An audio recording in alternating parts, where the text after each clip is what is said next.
Ladies and gentlemen, this is going to be a whole lot of fun. I think we're on Rumble and Odyssey and YouTube all at the same time. And we'll stay on YouTube as long as they'll let us. But we have many safety nets built up. So here we go. Here goes nothing. We're waiting for Nicco. Not sure. I haven't heard back from him to see if he's going to make it. Hope Nicco's okay. Hadn't heard from him in a couple of days. So anyway, say a little prayer for Nicco that he makes it onto the show tonight. We are going to be going through. So we had a discussion, as we do every week after the show's over. If we don't already have a guest lined up or a topic that we've been discussing for a couple of weeks that we wanted to get to, what are we going to talk about this week? And I said, why don't we just have fun, do something fun, and do like a movie tiers list? And man, we hit the timeline with the question: what's your favorite dystopian movie that predicts the future with some or serves as some predictive programming?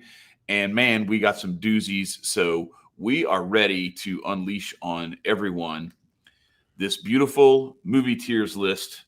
And we want y'all to join in the chat and tell us what you think as we go through with these. What's that with the hat to fill in as Nicco? No, I'm just here. Scott. Thank you though. And there it is.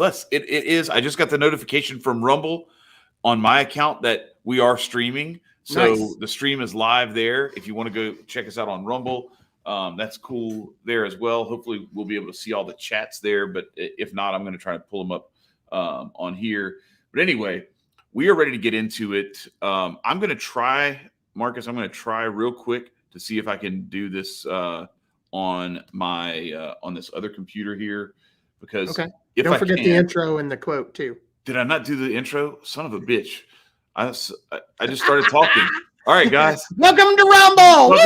Welcome to Aquarian Anarchy on Rumble, YouTube, and Odyssey. Let's get it.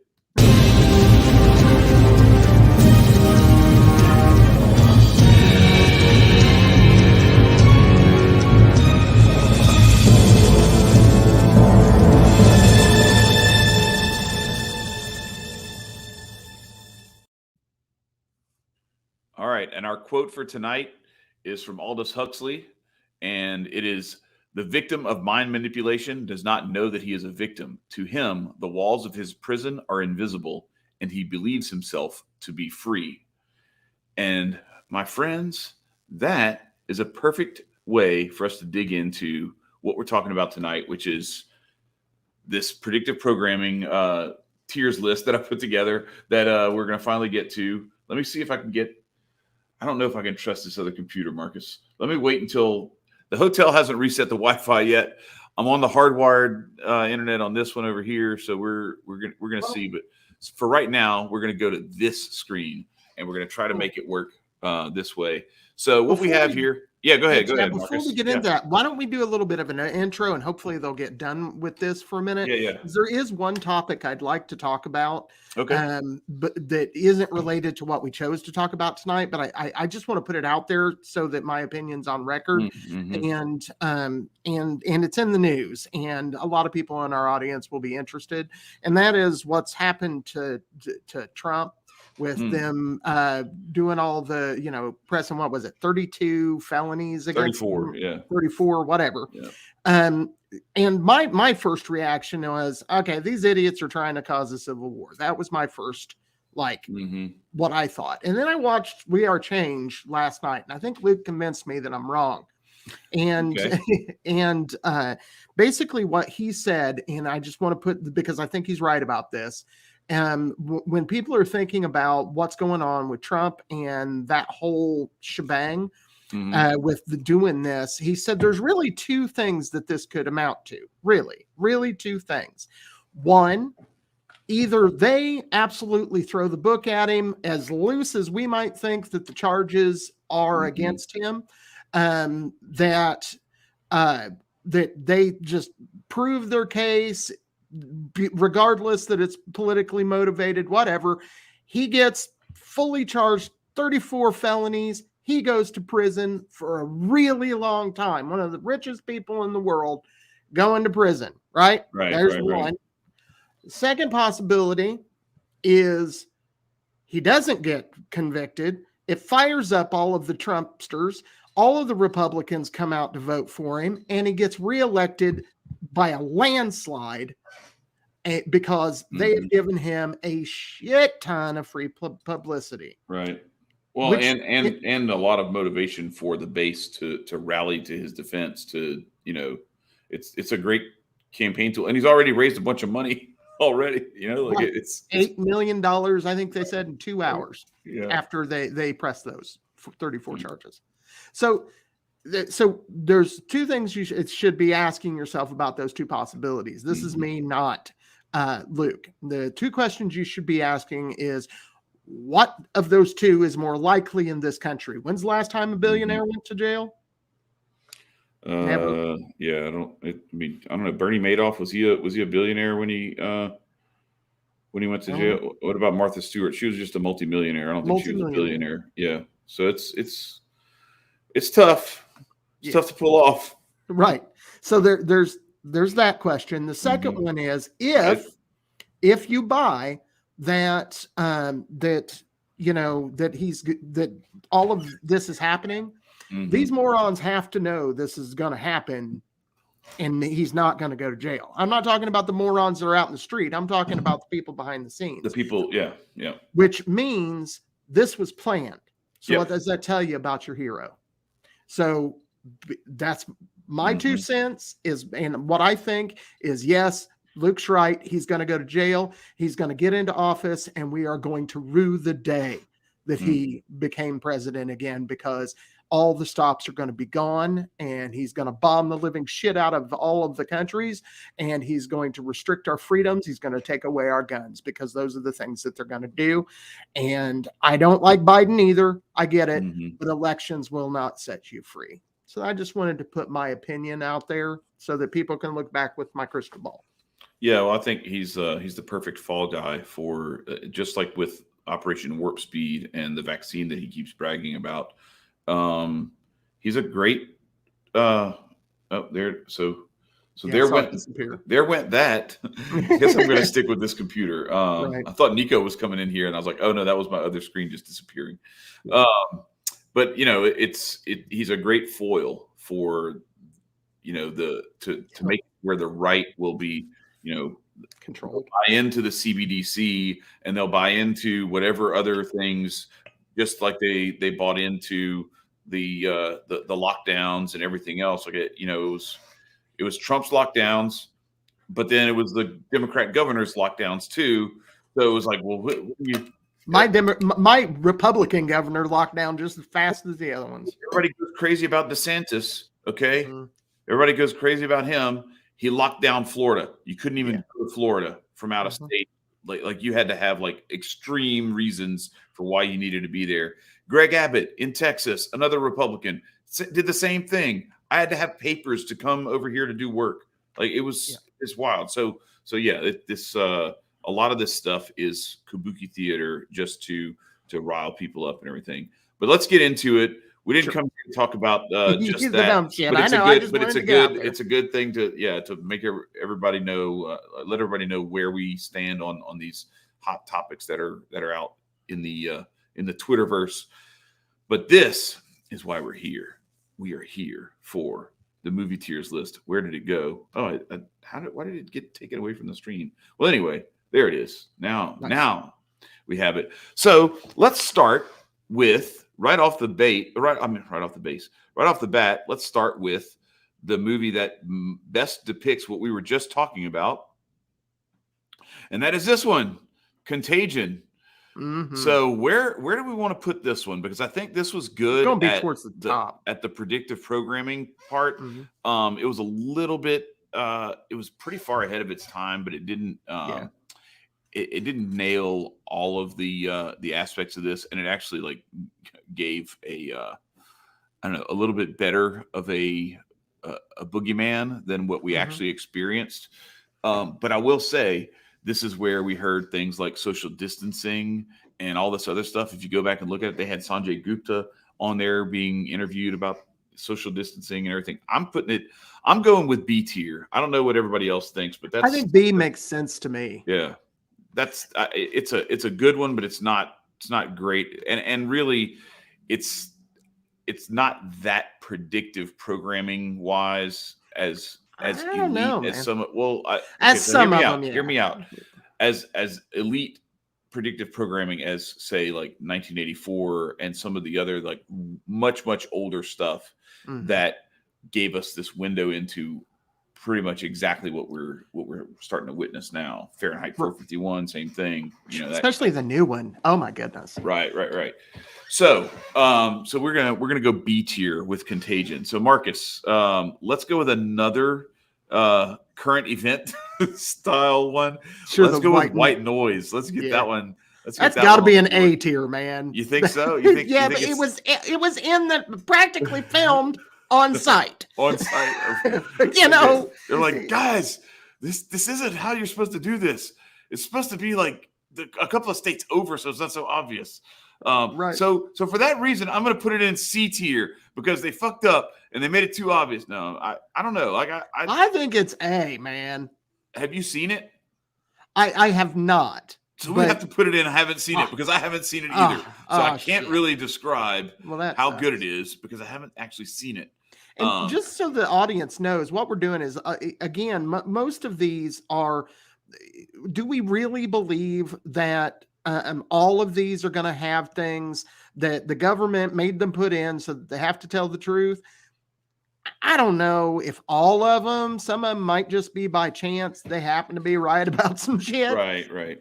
But many of them are at the very least propaganda.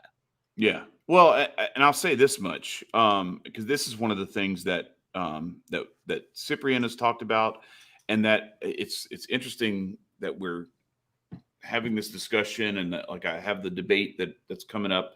It was supposed to be this Friday, but we got pushed back to next Friday with Hotep Jesus and Cyprian. I'm going to be moderating on Hotep Jesus' channel. That's not fair to Hotep Jesus. I set that up.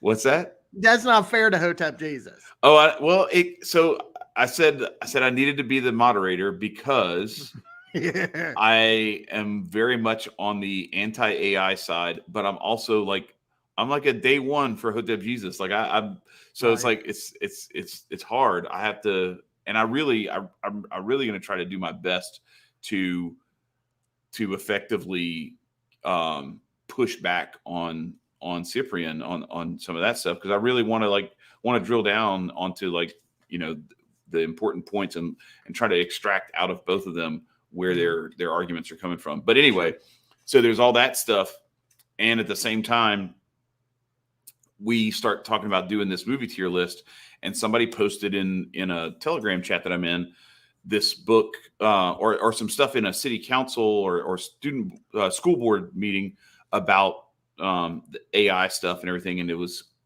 some quotes from a book by Neil Postman. So Neil Postman wrote the book How to Watch Television News, which is a great work on how to understand how you're being programmed and how you're being. I haven't read it. I think I've heard of it, but I've never read it. So there's another book that he wrote that a lot of these quotes came from. It's called Amusing Ourselves to Death. And that book is, I finished it yesterday, and it's amazing. And just the last chapter is amazing. It's Amusing Ourselves to Death, Public Discourse in the Age of Show Business. And what it talks about a lot, and that's why I think it's important to reframe what you were just talking about. It's not to say that these guys are getting marching orders from the Illuminati or anything like that. A lot of this stuff is a feedback loop where we are expecting certain things, so then we're fed those certain things, and then we kind of like what's happening with ChatGPT, where it's like, hey, here's what I think you want. It's like, no, that's not exactly what I want. I want it to be more like this. Write it in this style. And then it's like, how's this? And then you just keep tweaking it and honing it until you're eventually given exactly the kind of programming that you're asking for. And so it's similar to a conversation I had with Rook the other day, Project Rook, who was at HotepCon this last time. She posted something about doctors and health and people pushing back and having this back and forth with their doctors about diet and exercise versus I just want a pill, or just take, Yeah. take whatever thing it is out of whatever organ out of me. And I contrast that to like how my wife is. My wife doesn't want to go to a doctor, doesn't want to go to a hospital. She wants to figure out like what things in her diet might be causing certain little discomforts or little inflammation or whatever. And it's served her very well. It sometimes it's not as quick of a fix, but it doesn't have all those drastic, horrible side effects. And I commented to Rook. I said, yeah, well, I wonder how much this has to do with the fact that doctors don't get paid if you don't come back to them because your diet and exercise game is on point. Right. They make their money off of pills and surgeries and shots. And she said, I don't know that it's so much that. She's like, a lot of these doctors are like, they're exhausted. They're like super busy. They have tons of appointments all the time. She said, this is people. They tell them like, hey, you need to stop eating fried food. And they're not doing it. And people are like, no, I want to keep eating the fried food. What pill can you give me?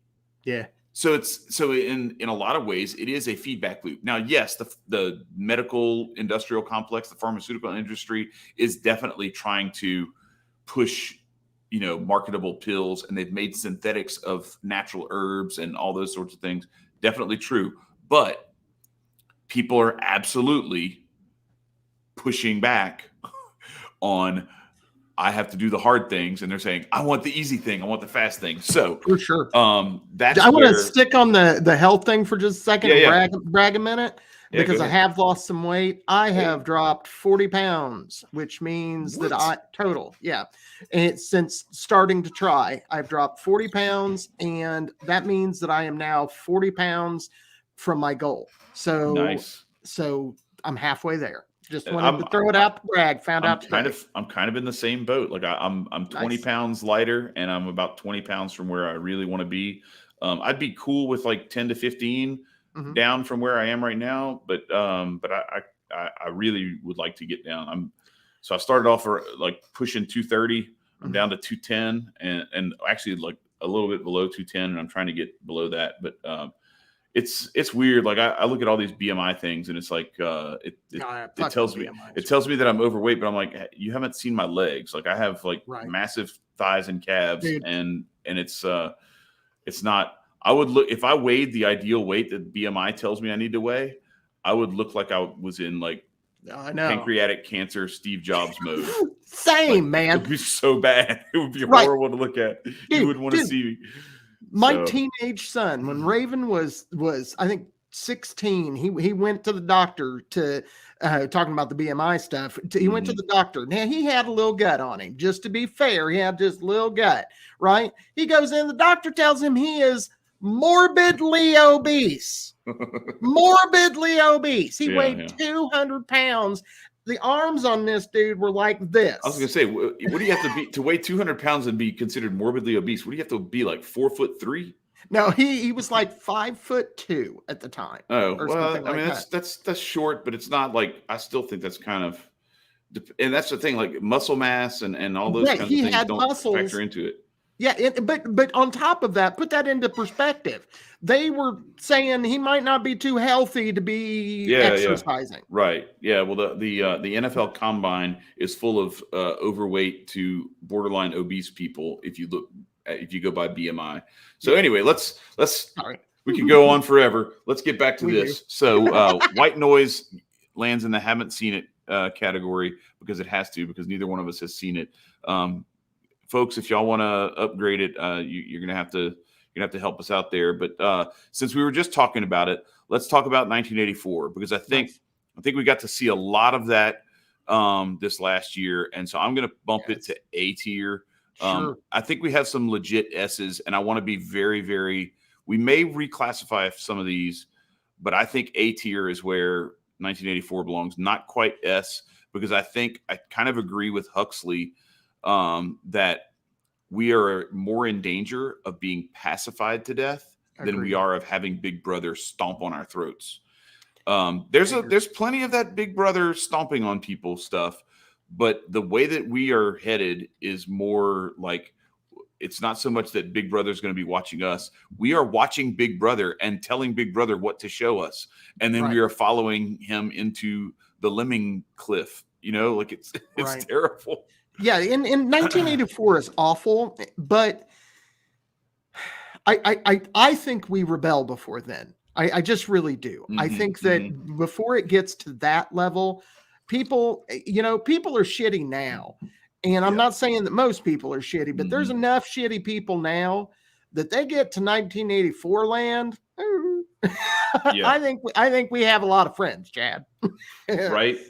All right. Let's see. I think they reset the router on this thing, because it's really hard for me to see on this screen, because I want to be able to see the chat too.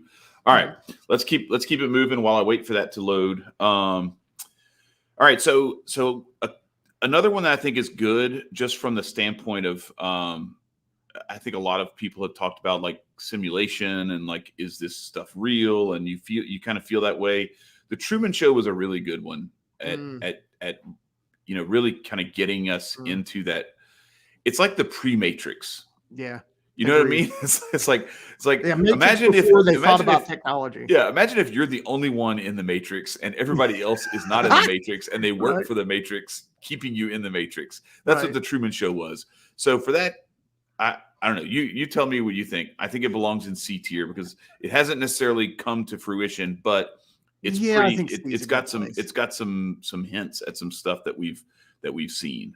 Definitely people are way too obsessed with watching reality TV and living vicariously through other people. And it's very often that I wonder if I'm really here, or if this is like a dream or something, because there's some wild shit that's going down and it don't add up. But, dude, go look at the weird shit that's happening all over the globe, and it'll make you go, okay, maybe we are in a simulation. Maybe this is a simulation. Maybe that was a glitch. All right, this thing ain't gonna work, so I'm just gonna give up on trying. All right, so where are we at, chat? Where y'all want to go next? What movie we want to pull up? Because and I think that the Truman Show, just while they're coming up with the next one, I think the Truman Show is really where we started seeing the idea, talking about the whole Matrix and are we living in a simulation kind of idea. I really think that just really scratched the surface on that. Because I don't really think that they could have pulled off what they did in that movie. Not really, because it was too low technology. They're in a building. They're doing. You know what I mean? Oh, I know what you mean. Yeah. It wasn't. It would be more like. All right, so that's a perfect segue into our next movie. If I can find it, where are you? Here it is. Total Recall.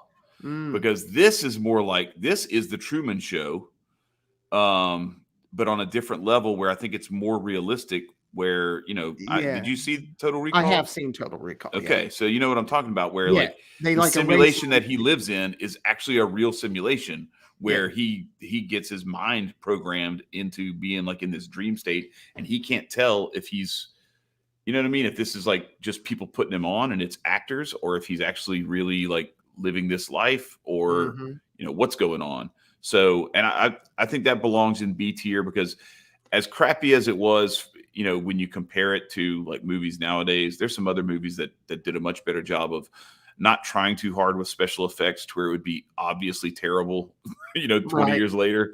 Like the scene where he takes off the head and he's holding it, and like, it's like, man, that was terrible. That was a terrible mask. That sort of stuff. But like the actual, the content of the story that they're trying to tell, where it's like we're colonizing Mars, and we're doing these adventure vacations where you go lie in a thing and have your brain reprogrammed for a few days.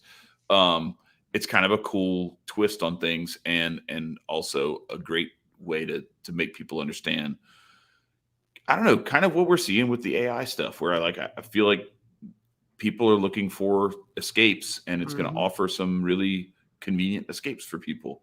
Oh, I agree. But I also think that movie really shows, I think, because I think with some of these, this is just the elites dreaming about how they could control people. And I think that one really gets at some of that. It gets that's to that's a good way to put it. Yeah. Because I do think, and maybe to go back to the idea of the predictive programming, maybe they're programming us to be prepared to be, owned and and what have you, and controlled. So that makes sense to me. Yeah. But I think you're right. It's a B.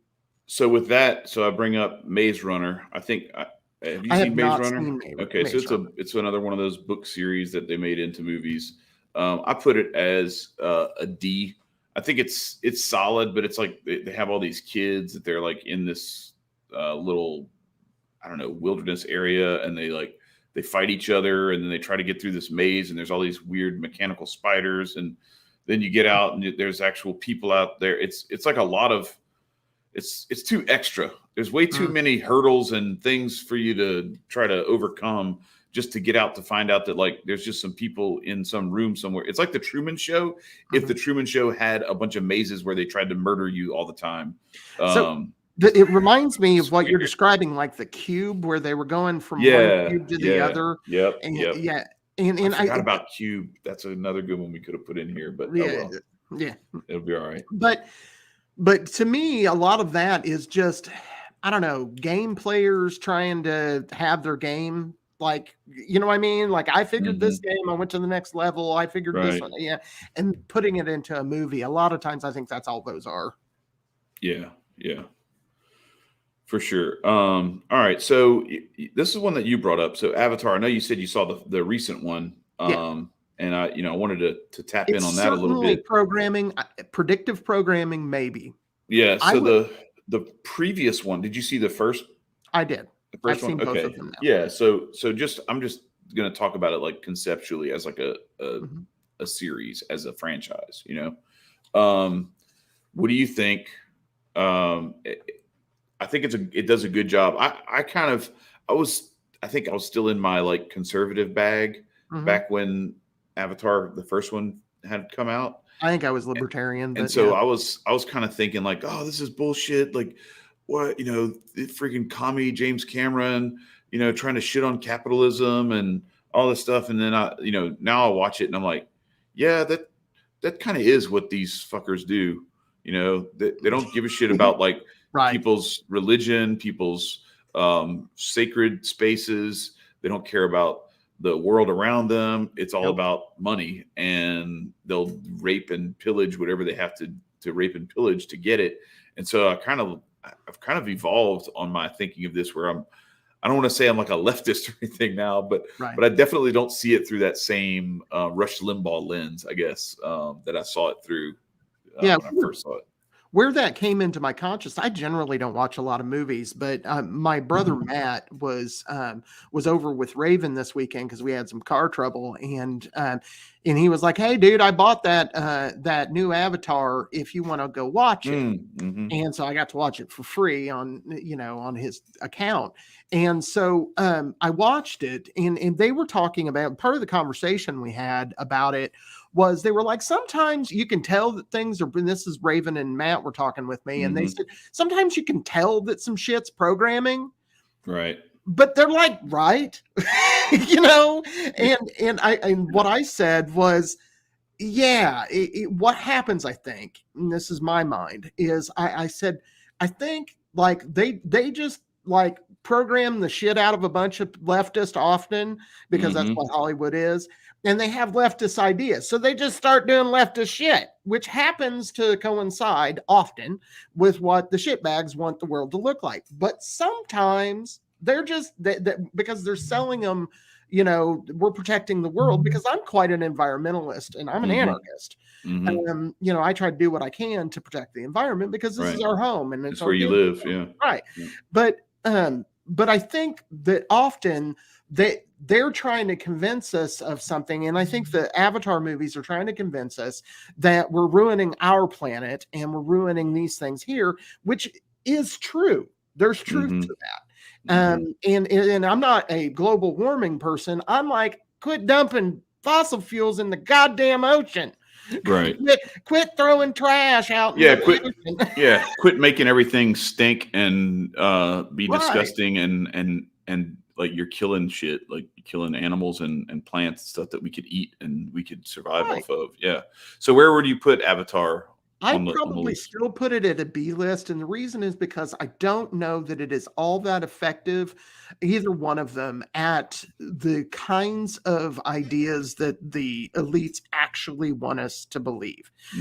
They want us to be good little followers. They want us to, and it does not do that because it does portray the defenders of their planet as, you know, rebellion against the common order. You know, it's why a movie like Serenity or the series Firefly doesn't make it to our list, because if they're programming shit, they're programming against the common narrative. So I would put it on B, just because if they're programming, I don't think it's very effective. Yeah, gotcha. All right, so I'm gonna just get some low tier shit out of the way real quick. The Purge is F tier. And here's why. It's some bullshit from start to finish. What is that? First of all, the Purge. So the government sets up the Purge, and we're supposed to believe that this is what anarchy is like. Right. It's a government-run program. It is a government program. Right. The Purge. Okay. And on top of that, like, I think it's some bullshit just because this isn't how this stuff goes. Like, this isn't the way that they're going to flex their muscle.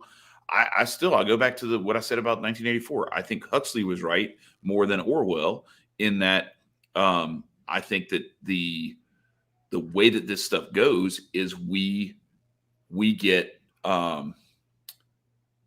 pacified into submission more so than we get assaulted and murdered and tortured into submission. That's why I think it's interesting, as I've been going through this, you know, this Orthodox conversion and reading the lives of the saints every day and hearing about some of the persecution that happened. And every day it's like another person who's like tortured alive and like has their feet and their hands cut off and their cheeks cut off and all this weird shit done to them. And they're just like, I love you, Jesus. I'm so glad I get to suffer a little better bit for you and all this stuff. And it's like, because I'd at least it's like, all right, I'm preparing myself for that. And then I think I'm like, I'm not going to be that lucky. Like, I'm going to have to fight, like, not like falling victim to my own temptations and my own passions, because that's the way I'm going to be tempted. Is not like I'm going to threaten to torture you and murder you. It's, I'm going to give you everything you want and you're going to have to turn it down. That's scarier. All right. So another one that I think is probably going to disappoint, maybe it'll disappoint you. If we're rating the movies, Atlas Shrugged is either D or F tier for me. I would if go we're rating with the book, it's a whole different story. Yeah, but A or B for me on that. Yeah, I can buy C. C. All right. I'll compromise with you and say C. And the reason that I would say C is because of the movie, not the book. I am 100% with you, but it does capture the essence of what Rand was trying to say, that you know, the idea that, you know, when you control a market, it goes to shit. I mean, we're seeing that all over the place now. And so I can't put it at a D or an F, because that's really accurate. I mean, when we look at what we're looking at right now, with the more that the United States accepts socialism and accepts communism, the farther we get from being the top of the tier. I mean, come on, this year, how many countries have started trading outside of the dollar? Japan just made some agreements, you know, and France is trading for oil with China. My only gripe with the movies is that I feel like the book was so great, and I read it in the 2000s. You know, I hadn't even read it before. Like, I think 2006 is when a friend of mine gave it to me, and he's like, read we had like an agreement. I had to read Atlas Shrugged, which is like 1,200 pages, and he had to read The Case for Christianity by C.S. Lewis, which is like this thick. I think it's like 85 pages, maybe 110, something like that. I don't know. But anyway, that was the agreement. So I started reading that, and I loved it. Like I loved the book, but it was even in 2006, reading about some stuff that was clearly talking about the conditions in the 40s, 50s, and 60s, right? So I'm reading it, but it totally resonates with me. I totally get it. I'm buying in. Just make that movie. Right. Like, it's not like we don't have, like, look at what Yellowstone, the 1883 and 1923 series, like those things, they acquit themselves very, very well. And they are clearly period pieces written in 1883 and in 1923. And they work great to tell you a story, and they're shot well and everything. I think some of the struggle with the Atlas Shrugged series of movies, that the 3 movies that they made, well, first of all, they tried to make the first one, and they tried to like shoehorn it into today's, CNN and all this other stuff, instead of just setting it in the period when it was. Or they could have done it in another universe, done it or to something. Where but it was just veered off, or something. It was so contorted that it made the writing and the acting worse. And then the next thing they did was they had like a whole different group of people making them each time, and it was like it kept getting more and more contorted. So anyway, that's my Atlas Shrugged, right? But I'll compromise with you and say C, because I still think it's C. I'll give it to you. Nice. All right, so I'm saving some of these for later because they are. I don't think it's time to put them on the docket yet. All right, let's go Planet of the Apes. That's a good one because I think it's interesting and it was cool, but I think by and large, this concept kind of, it was more of a social commentary than it was a predictive programming, but it has served to like paint some people's back into that feedback loop conversation, right? It has painted some people's perceptions of whether it's like race relations stuff or of like the advancement of humanity and like where we kind of are self-destructive in a way. It also buys into the evolution narrative quite a lot, that they've pushed pretty heavily. Not that I don't believe in evolution, just to be clear, but they make it. But in popular culture, they try to make it a competition between, do you believe God created the universe or that evolution happened, as if God wouldn't make things evolve I think something along the lines of like emergence is as good of an explanation as evolution. Like the certain things emerge and like we evolve, like it's just how could you say that you have to choose? It's a false dichotomy. But yeah, so I was thinking D. I'm willing to listen. Okay. All right. Yeah, the D makes sense to me because now in my mind, to a large degree, we're comparing that to Atlas Shrugged, and so if Atlas Shrugged is a C, Planet of the Apes, whether you're talking the old Planet of the Apes, which in my opinion is superior, at least story wise, I get the people that like special effects aren't going to agree, but I think as the story goes, the old Planet of the Apes are better than the new ones.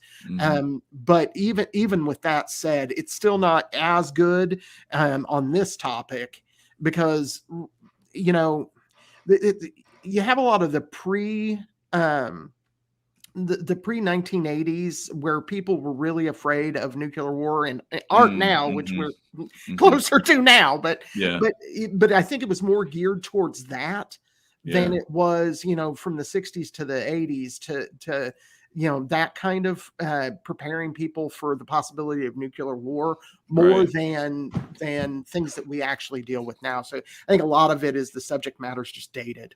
So speaking of nuclear war, Oblivion is another one that kind of came up for me. I don't know if you've seen this one or not. I have. Tom Cruise and Morgan Freeman. I'm putting it in D as well because it's like they're cloned and there's it's kind of nifty. on a it's certain level. propaganda more than it is predictive. Yes, exactly. But it's one of those movies that I think it's fun to watch. It's a good little story, Sure. and all that. I enjoyed the movie. So similarly I to also like looked for programming in right, it, so. right. So similar to Planet of the Apes, The Purge, The Maze Runner, Oblivion, those kinds of things where they try to there's a propaganda element, but it's this weird sort of like painting of, well, this is what happens when you don't let us rule over you. Right. I'm going to go with Mad Max because this is what we always get told that we believe in because we're anarchists. Right. And I'm tempted to put Mad Max in F tier. On this subject, because I agree. Because I think it's like what they're doing is they're trying to scare you into thinking that if you don't let if you don't let Big Brother take care of you, this is what's waiting for you is death and destruction. But I think definitely it's better than propaganda The Purge. again. Yeah, again, and let's be clear too. I mean, propaganda is a thing, and a lot of these, a lot of them have a whole bunch of propaganda in it. There is a whole bunch. I liked Avatar. There's a whole bunch of propaganda in there. Absolutely, no doubt. But on this topic, I agree with you that Mad Max falls short. All right, so where I'm going to elevate one of these that I think it falls into a similar category is I'm going to elevate Hunger Games. I was tempted to go B, but you tell me what you think. It's B or C. I think I'd be more in B because and the reason is because they're getting people. This is Agenda 21, and which is what Agenda 30 now or some shit. 2030, but they're getting people prepared for sectors of the United States. And that is certainly predictive programming. I'm compromising with you at B. I might have actually put that in you were thinking A? Okay. Yeah, because I was thinking like the whole thing that really resonated for me was like the separation of the capital from everybody else and like getting people to see that. And it was almost like there were a lot of people, and I kind of fell into this a little bit. But you think about it for 15 minutes and you're like, oh no, this is a taunt. This isn't them saying like, hey guys, there's two different classes of people. There's the elites and there's us. It was like, yeah, bitches, that's right. Right. There's us and there's y'all.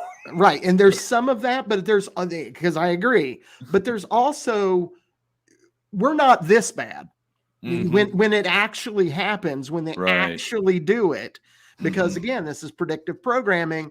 You go, yeah, but it wasn't as bad as the Hunger Games, and that's part of the game. Is let's get people to think a little differently. It's the Overton window moving. A lot of that stuff falls into that, and you see it. Your kids will do it to you when they want something. They'll ask you for something that they know you're going to say no to. And then they'll, like what we've been talking about, like I'll compromise with you on B. It's like, okay, well, how about we settle here? All right. So we're not going to murder you. We're not going to make you go into the Hunger Games. But what we're going to do is we're going to have you narc on each other when somebody eats food that they're not supposed to be eating. Speaking of which, Soylent Green comes to mind. So you can't have jelly. You can't have peanut butter. You can't have. I'd at least put it in sty. I'm between D and C. D and C or B and C? D and C. Oh, okay. Yeah. I'm actually going to go D. I think you all heard it here. Chad likes the D. Shut up. No, I did not say that. The reason why is because I think that first of all, it's a terrible movie. It's awful. It's hard to watch. Like the whole thing, I'm like, bro, this could have been 2.5 minutes, and you could have just told me that they're going to eat people. They're going to grind up people who protest, and you're going to eat them.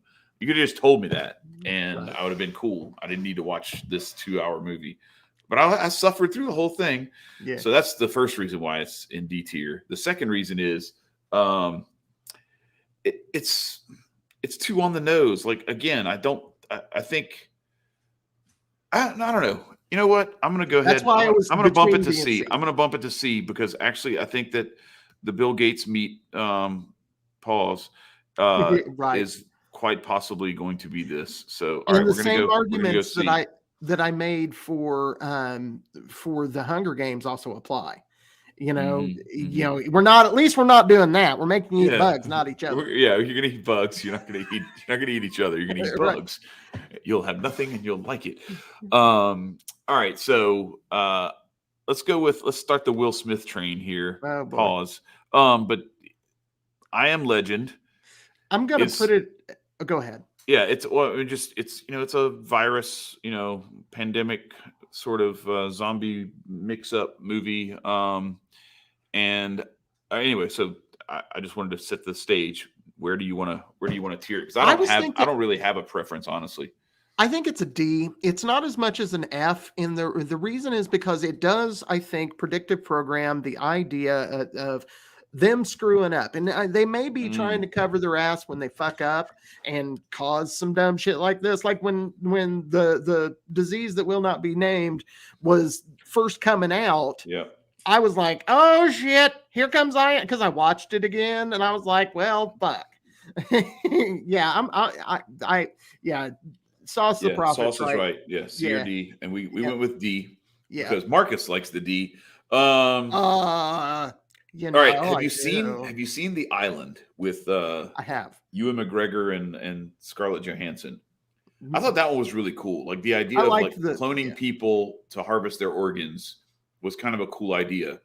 I think it's very possible that something like that could happen. I think what is probably going to happen though is they're getting to the point where they're not going to need to clone an entire person. They're going to just clone the organs, and they're going to take this little mRNA stuff that they've been doing and everything else. They're going to just be able to be like, okay, kidney tissue, inject this into it, make it survive. Okay, it survived this long. All right, cool. We have a kidney that's, compatible with you.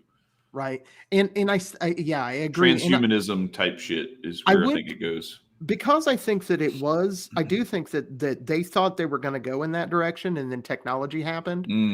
I think I'd actually put this one at C. Okay. And because I love the movie. It's a very good pro-life movie too. Like if you're into that kind of like And when I say that, I mean like from a philosophical standpoint of like the value of human life, and like not treating human beings as though they're discardable just because they're a clone of. Like these people are fighting for their lives, as autonomous human, even though they were cloned. Like it's not their fault they were cloned. Right? Like, they didn't choose to be cloned, any more than a baby chose to be conceived. So it's like I thought that was kind of cool because it was like they were this unspoken, like they're underground, and if we just don't talk about it, then it doesn't matter that we murder them so that we can take their heart out and put it in somebody who just got in a wreck, who paid us $60 million to do it.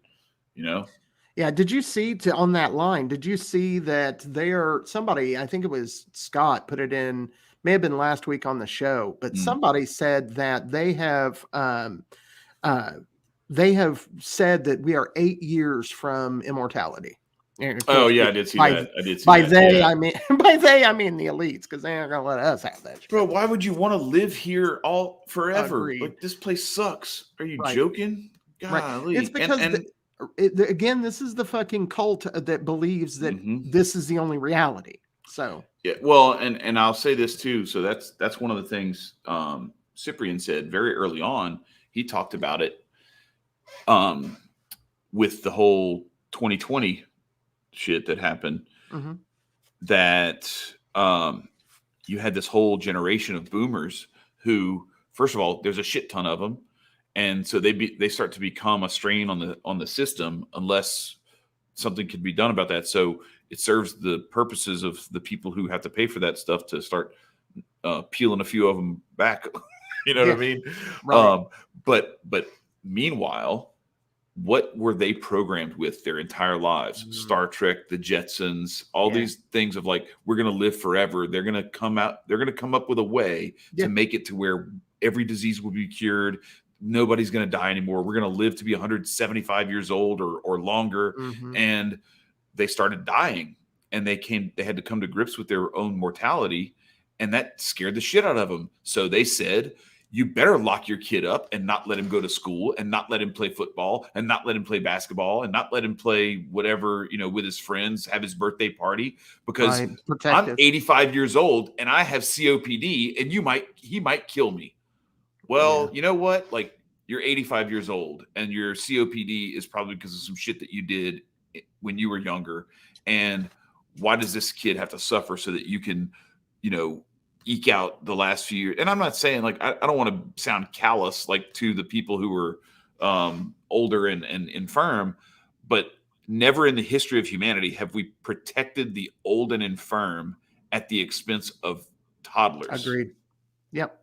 And so anyway, so that's I agree with you. But I have to say, with the Star Trek stuff, yesterday, not a month ago, not 2 years ago, yesterday, I said, because I was watching Star Trek, because I'm a Trekkie, and I was watching Star Trek, and to be clear, I'm a Trekker. I like all of them.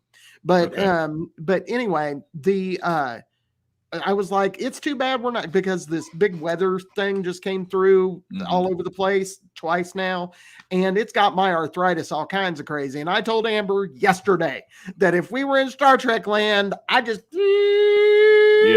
to be better. Right. Yeah, so it ain't like that. That shit's real. As Ice-T said, shit ain't like that. Right. It's real fucked up. Shout out to Body Count. All right, so Ice-T. Let's yeah. All right, let's see. All right, RoboCop. Let's go RoboCop. Where are we putting RoboCop? Because I think it's kind of in that Purge. I would Mad put it Maxy either sort D of. or F. Yeah, I'm gonna go F because it's not very good at. Y'all tell me it's programming. It's not a great movie.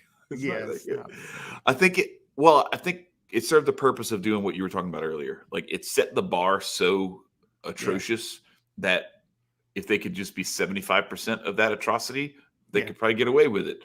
Well, yeah, I agree. And I think we have the little robot dogs and all that kind of stuff. But I was telling somebody the other day, I was like, I'm not as afraid of the robot dog that's going to come kill me, because that offers me an opportunity to martyr myself. What you should be afraid of is the do everything for you sex bot. Yeah, agreed. That will imprison you in your own, like, desires and passions and give you everything you want, except that your soul is going to be, like, completely under someone else's command.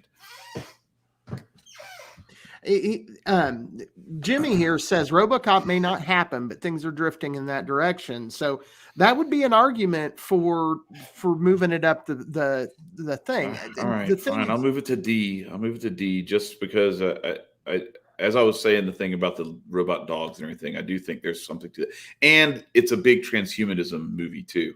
Because he's just like a mind and a heart in, like, a shell. Right.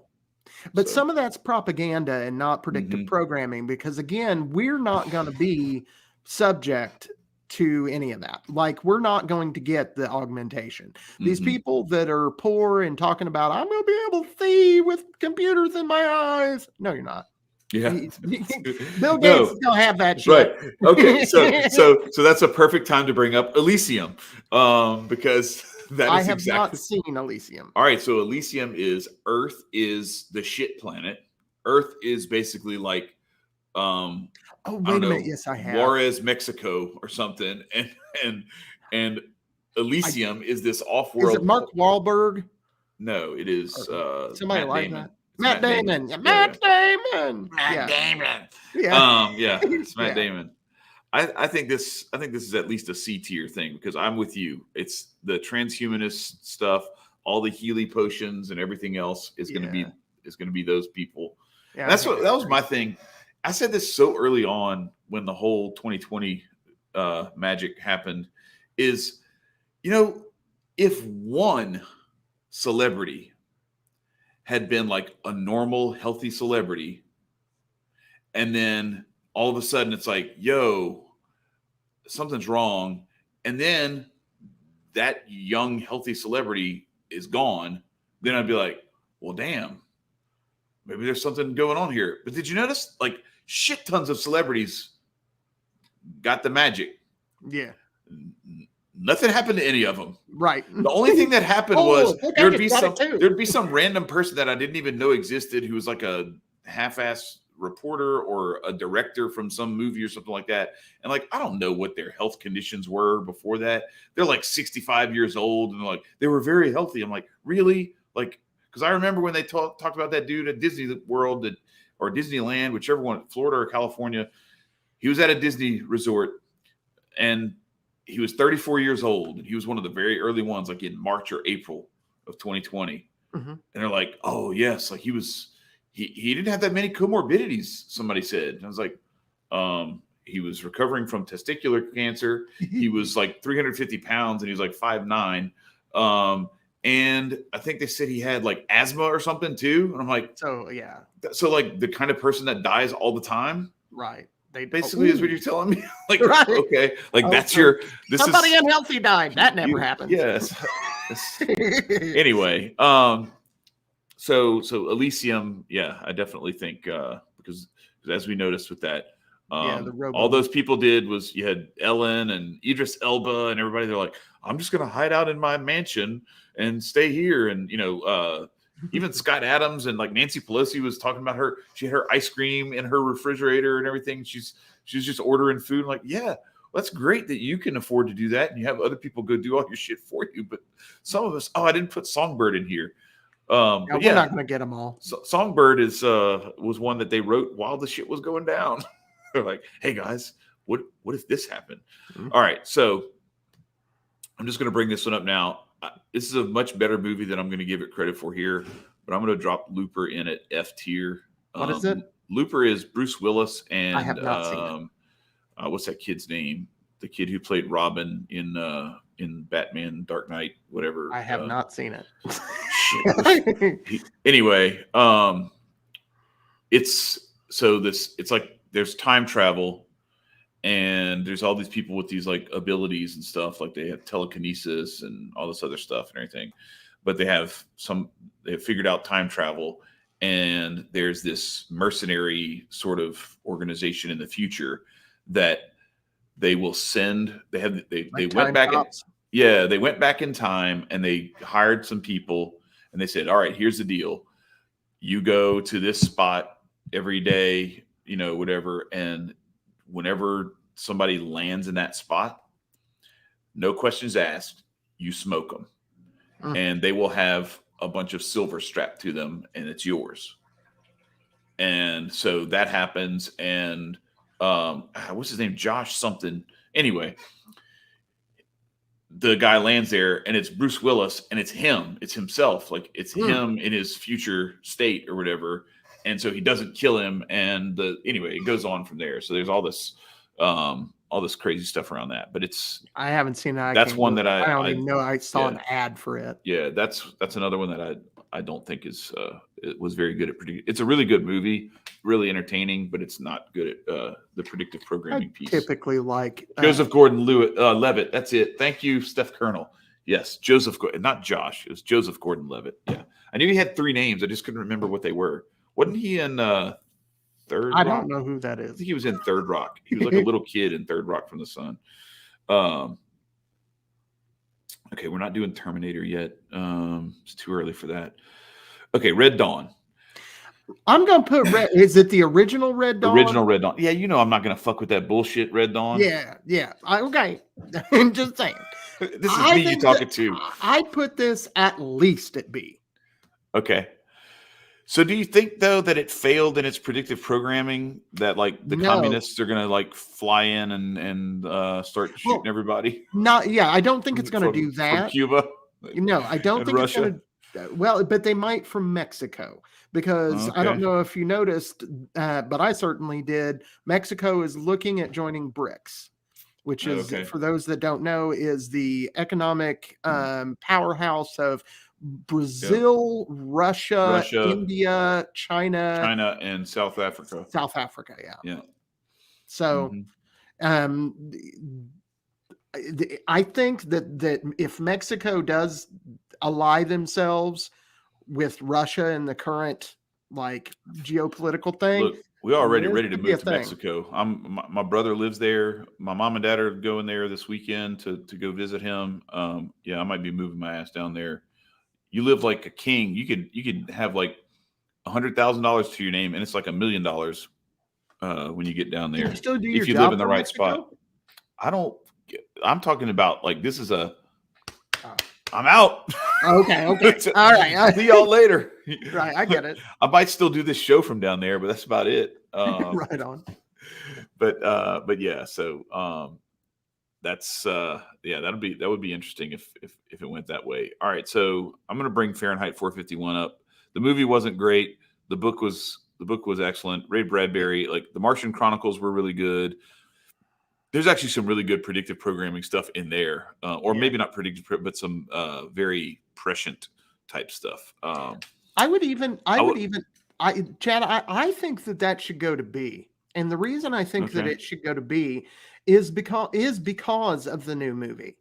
The new movie, it like with the book. Now I had read the book before I read the movie, and I always advise don't watch a movie and think that it's the book because they're totally different things. But in the movie, they did a really good job at lessening the lesson you're supposed to learn from Fahrenheit 9/11. And you're supposed to learn Fahrenheit 451. 451, sorry. Come on, you Michael Moore. I know. Sorry. I meant 451. Although I will say, like, it's a shame he's such a leftist because he could have actually really done something with that movie if he really wanted to dig into what was really going down. But he just stopped short at George Bush is bad.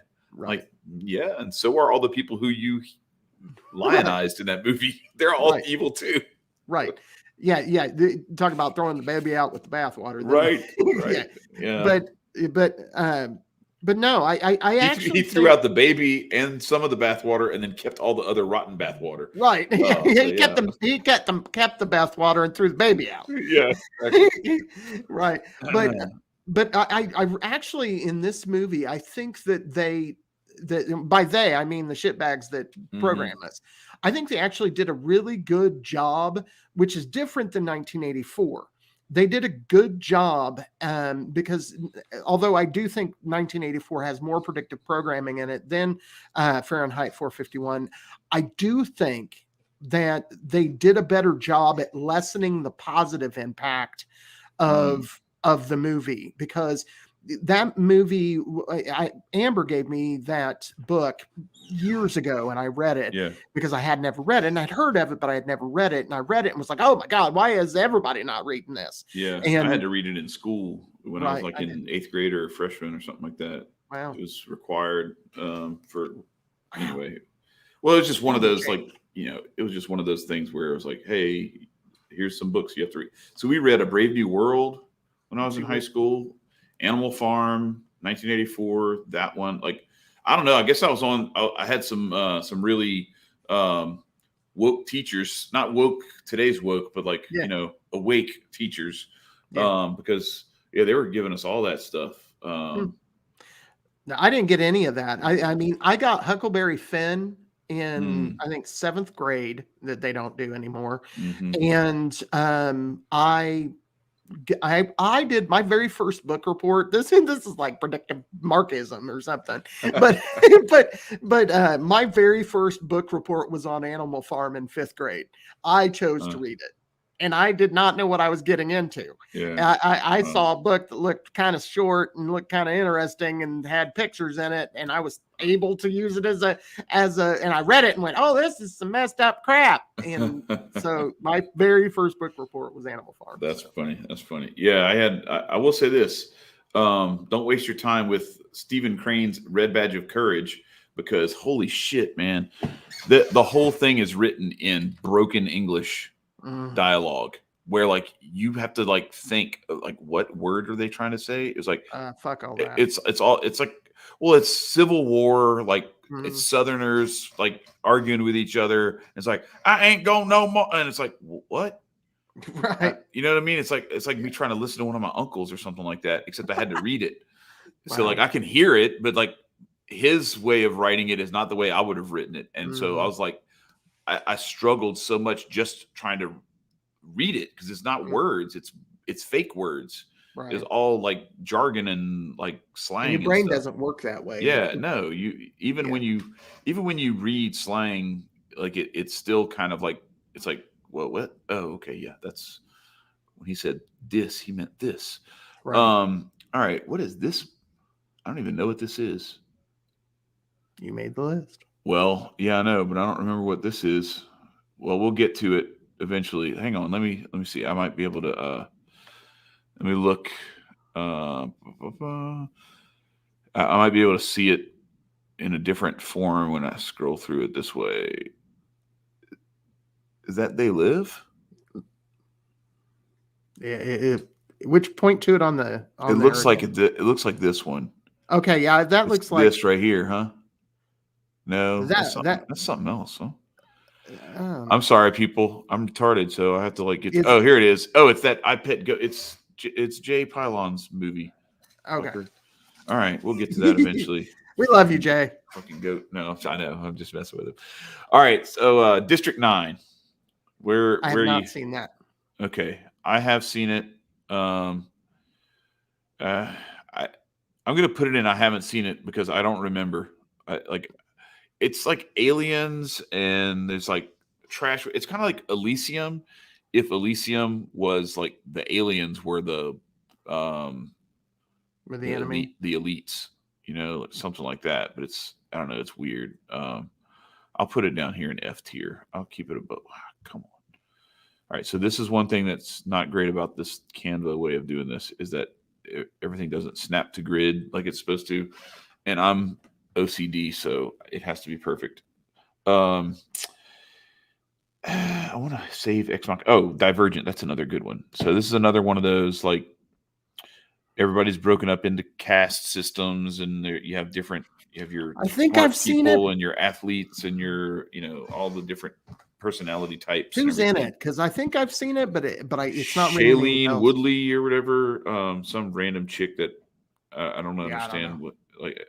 Anyway, I'm gonna say I haven't seen it because it's a series. Familiar. It's like the Hunger Games, but it's just a different spin on that same motif. But it's not as good, in my opinion.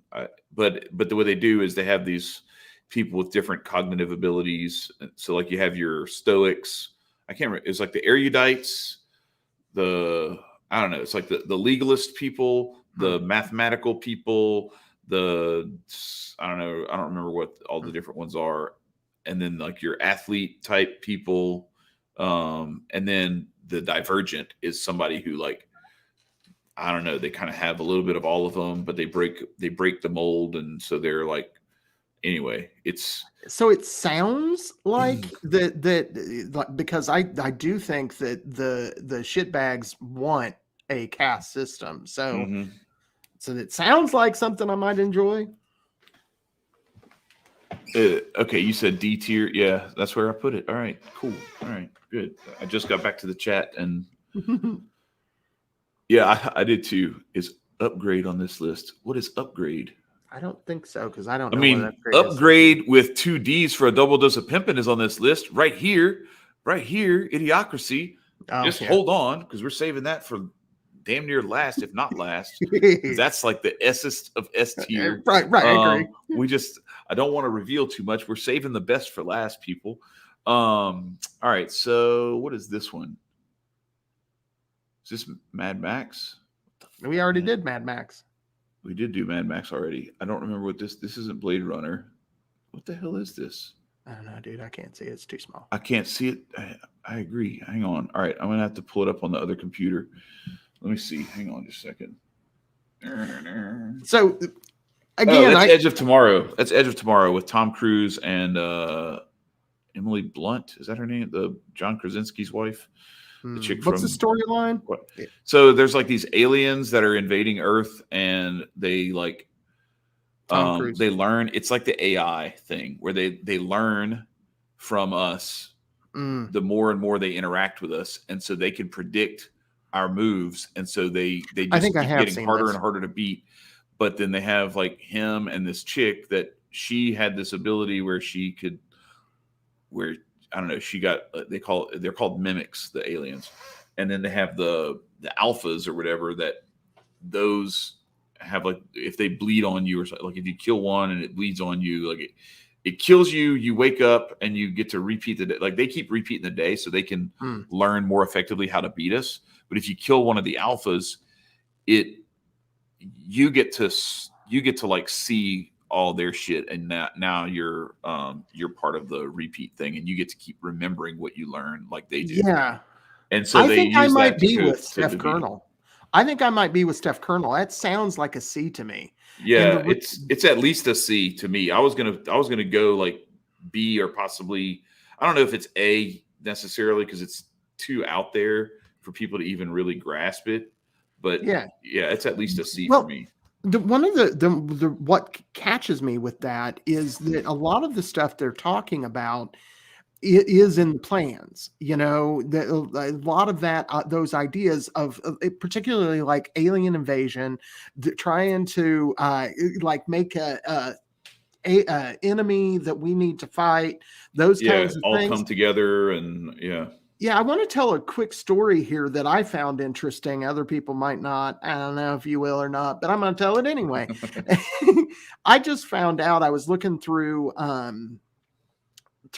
like, I'm going to tell you first. I'm going to tell you about H.P. Lovecraft, who is a horror writer from the turn of the centuries. My favorite book by him is Into the Mountains of Madness, which it takes place in Alaska, where, and spoilers if you haven't read the book or think you might read the book, sorry, I'm going to blow it. So anyway, they go to Alaska and they find what is, I think they're called Shoggoth, which is a Lovecraftian evil being that changes shape. And they are, most Lovecraftian evil beings are squid-like in some way.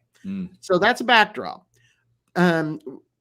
I also want to preface this with saying that I think David Icke's a little crazy, and that I don't really believe in space aliens. That I believe that aliens likely exist, but I don't think that they're running things. I just don't. I could be wrong, but lizard people seems a little far-fetched. So I want to say that first off. But I found this interesting.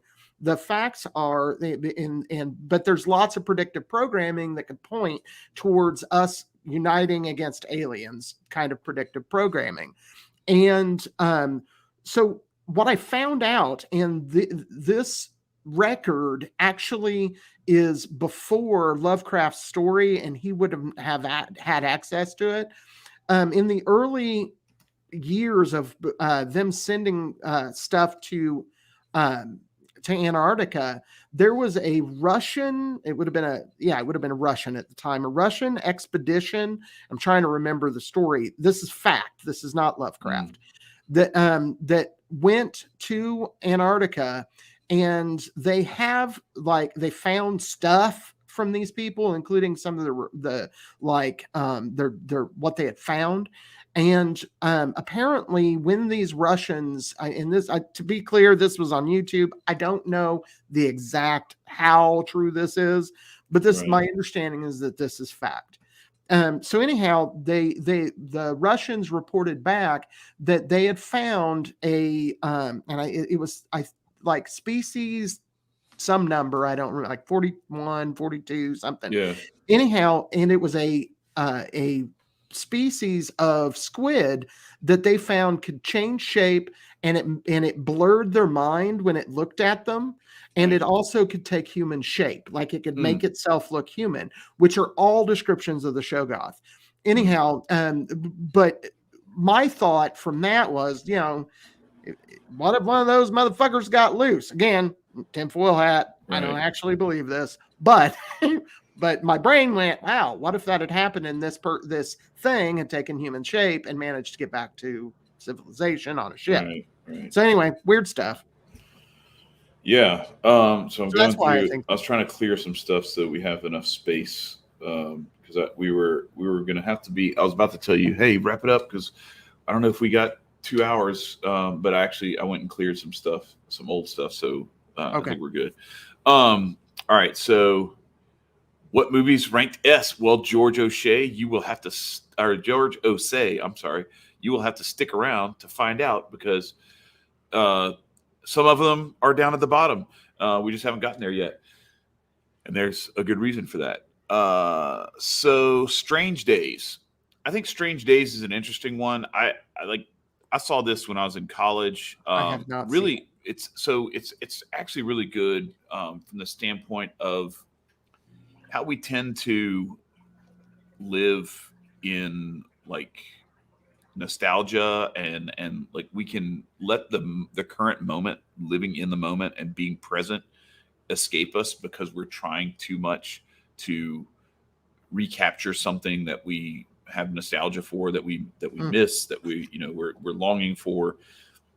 And anyway, this one, so they have there's this little thing that you put on your head and you like close your eyes and you relive your memories. Like you can put it on and record, and then later on you can put it back on and play them back. And so it's kind of it's a neat concept in that regard, but I think it still leaves a lot. There's a lot of other stuff underpinnings. It's kind of, there's some apocalyptic type of burning cities type shit going on too in the midst of it. But it's I haven't seen it, so I really can't make a judgment. But it sounds like that it shouldn't be in an F tier is what it sounds like. But I have not seen the movie, so. Yeah, no, I mean, I'm okay with putting it in D, but I actually think because of space, because of everything, this is more about like what is on this list, like in this, you know what I mean? Like if this is a baseball team, it's not playing, it's on the bench. Sure. It's in the bullpen. If we're down by 17 runs, it can come in and pitch. That's where it is. Right. So, I want to go with Secret of Nim because this is like a one that's near and dear to my heart. I love this movie. Yeah. I watched this movie tons of times. Shout out to Don Bluth for putting this one together. I think it's also based off of a book called The Rats of Nim.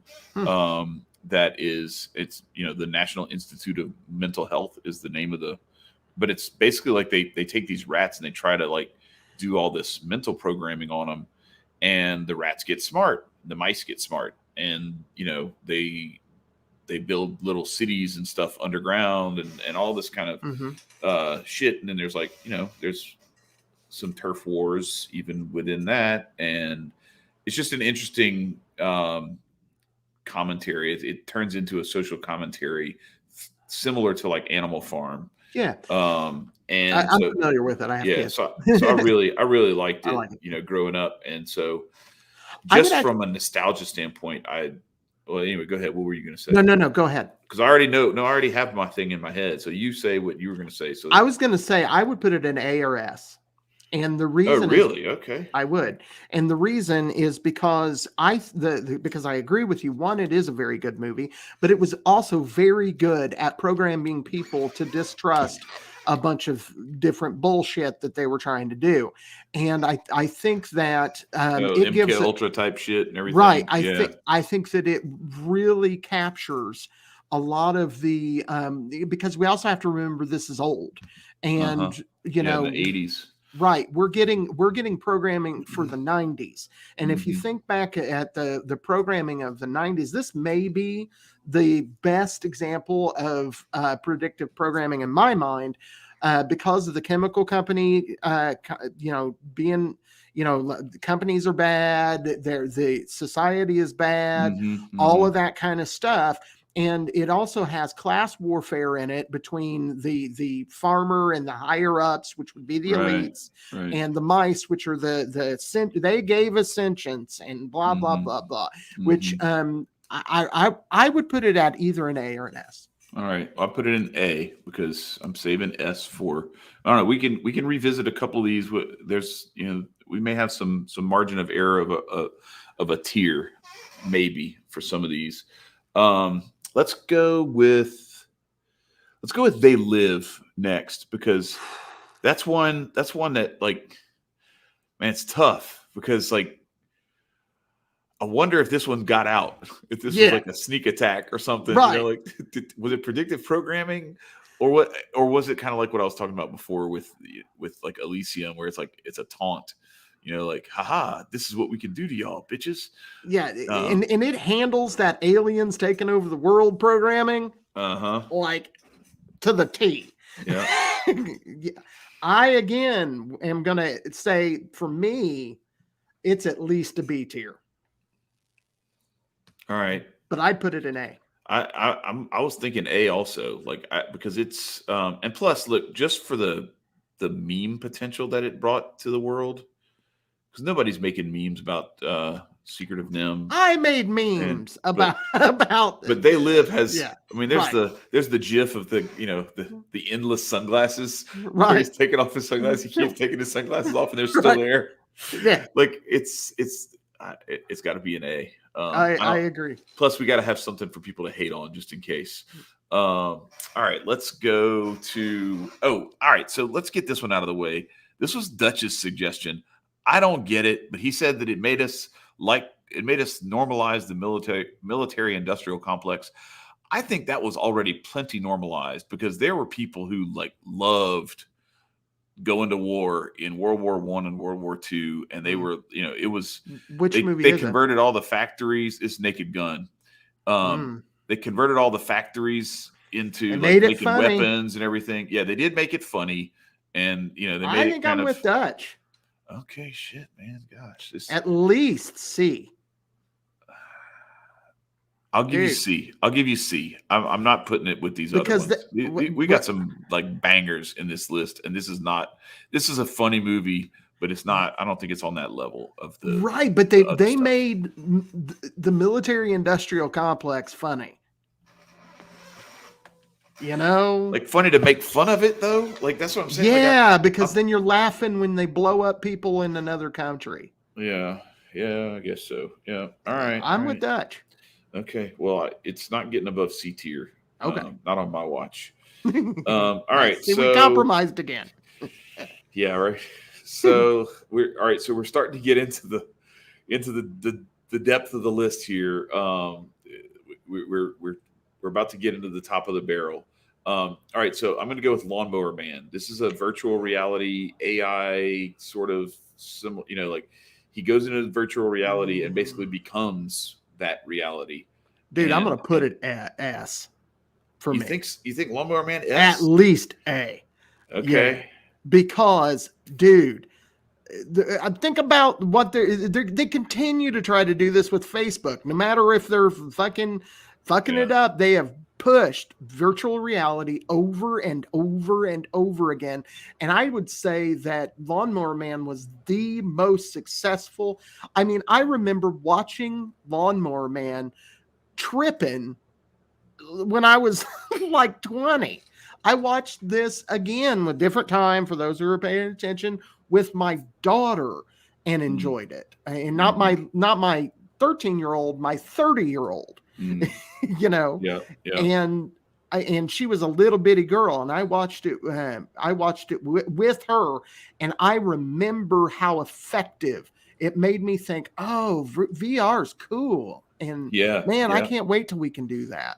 Right, I thought the same thing, and then everything goes batshit crazy, and you're like, yeah, well, maybe not. But again, I think you probably the most salient point that you made this whole show is that if they can move the Overton window by scaring you and then making it to where well, no, this VR that we're giving you isn't going to be like that.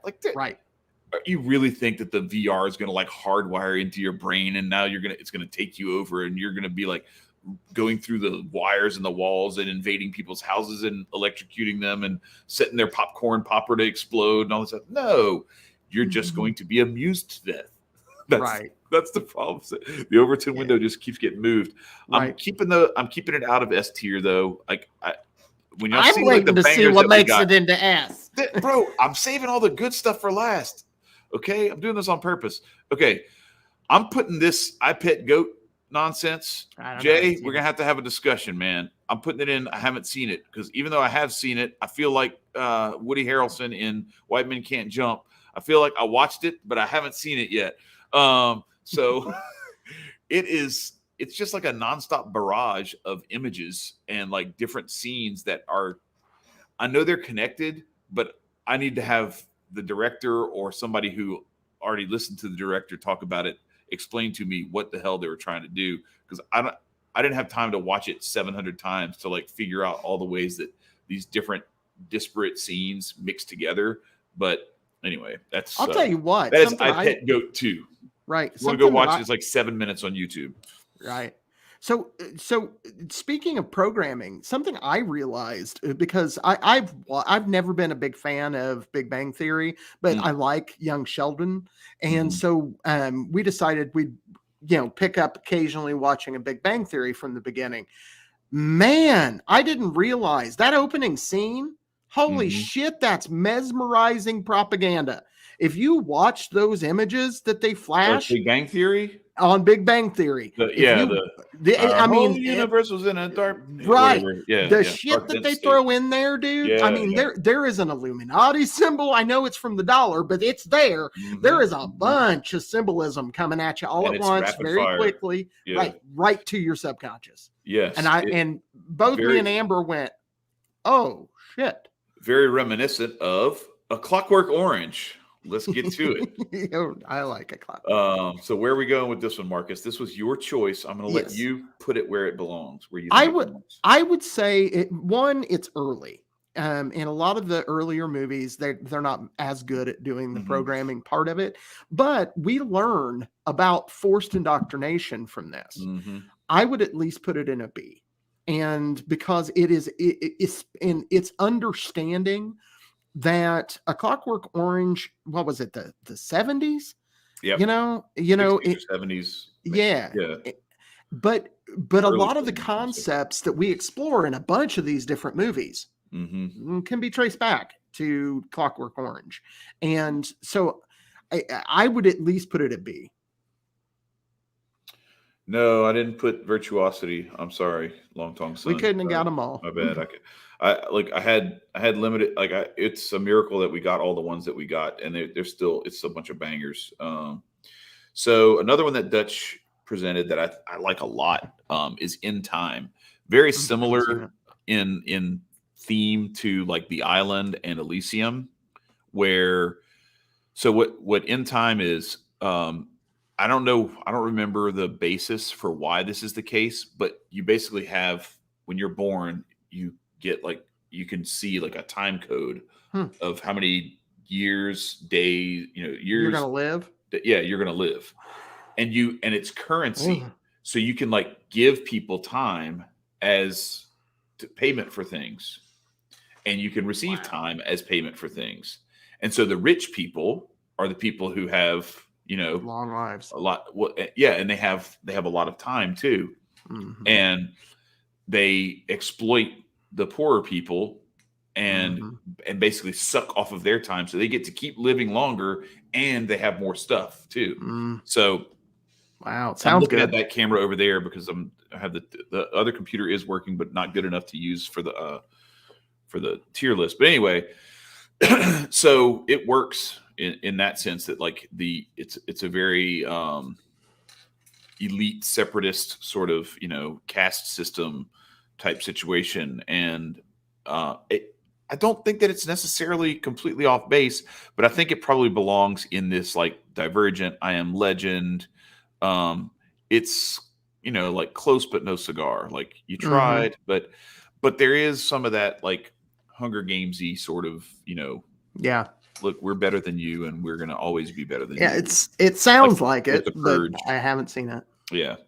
All right, so let's go with The Children of Men. This is a really good one. The reason why I don't think it's S tier and maybe probably not even A tier is just because it's so one-dimensional. Yeah, I agree. It's strictly about the fact that people can't have children anymore. Yeah. But that's also because I think that's very much something that we are going to get used to here soon because of some stuff that people got injected into them. It's going to, I think it very possibly could become more difficult, if not impossible for some people. Yeah, I think at least so potentially on the nose that I think it elevates to B. And and it is well done. And it's got a good cast. Got Clive Owen, Julianne Moore, Michael. Oh shit, what's his name? The guy who played Alfred in the Batman. Shit, what's his name? The British guy. I know who you're talking old about. British man. Yeah. Anyway, I can't remember. All right, Steph, bring it up. So George, you raised which one up? Oh yeah, the Justin Timberlake film. Yeah, that's right. Yes, Justin Timberlake. You say you think it's better. You think it's maybe a C tier. I think now that I'm looking at Naked Gun, I got to at least put In Time even with Naked Gun. I'm gonna put it there because it's really well done in the sense of like Michael Caine. He's right. Michael Caine. That's it. Yes, I knew it was Michael something. I just couldn't. I got a lot going through my mind right now, so it's I can't remember everything.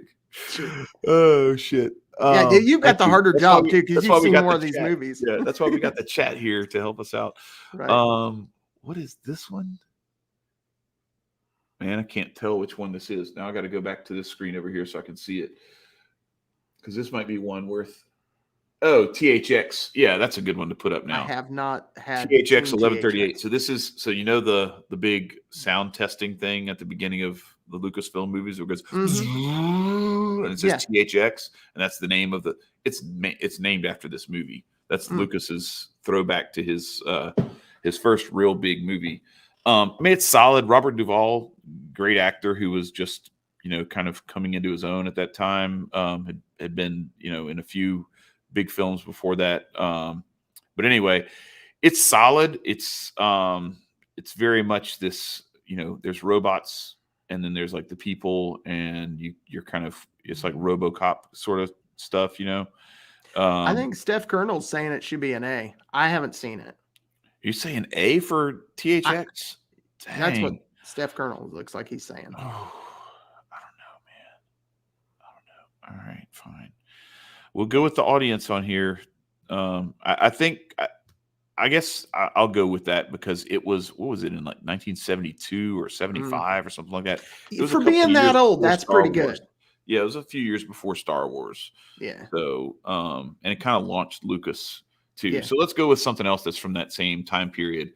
2001: A Space Odyssey. I'm putting this one. If we're putting THX, this has to be A at least. Oh, for sure. If not S. If not S. I think that's our first Kubrick's, S. Yeah, this is one of Kubrick's best works. And if we are paying attention to what's going on right now, Hal is being erected. Steph Colonel said he was talking about something else. Oh, was he? Is he talking about In Time or maybe he was talking about okay, good. So I don't have to put THX in there. I'm gonna put THX down here in C tier. Okay. I think maybe he was talking about Children of Men. I don't know. Tell us which one, Steph. Jeez.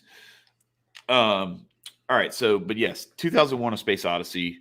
Oh yeah. Is this is when the AI starts to recognize that you are recognizing that it's recognizing shit, and then it starts to plot against you so that you don't recognize shit, and that it's going to kill you before you get a chance to kill it. We have been shown the hand that the dealer is holding, and it is 21. It is blackjack, and we are fucked. Yeah. So. Yeah. This to me might be like the be all end all. I know it's old of predictive programming. Oh my God, they catch a bunch of shit in this, but AI is the best. Yeah. Yeah. Steph said he was talking about the THX sound. That's what he was rating. You son of a bitch. Oh my gosh. All right. So I'm going to bring another one in that's just for the purposes of discussion, but it's not necessarily predictive programming in the sense of what we're talking about here. But I want you to hear me out here.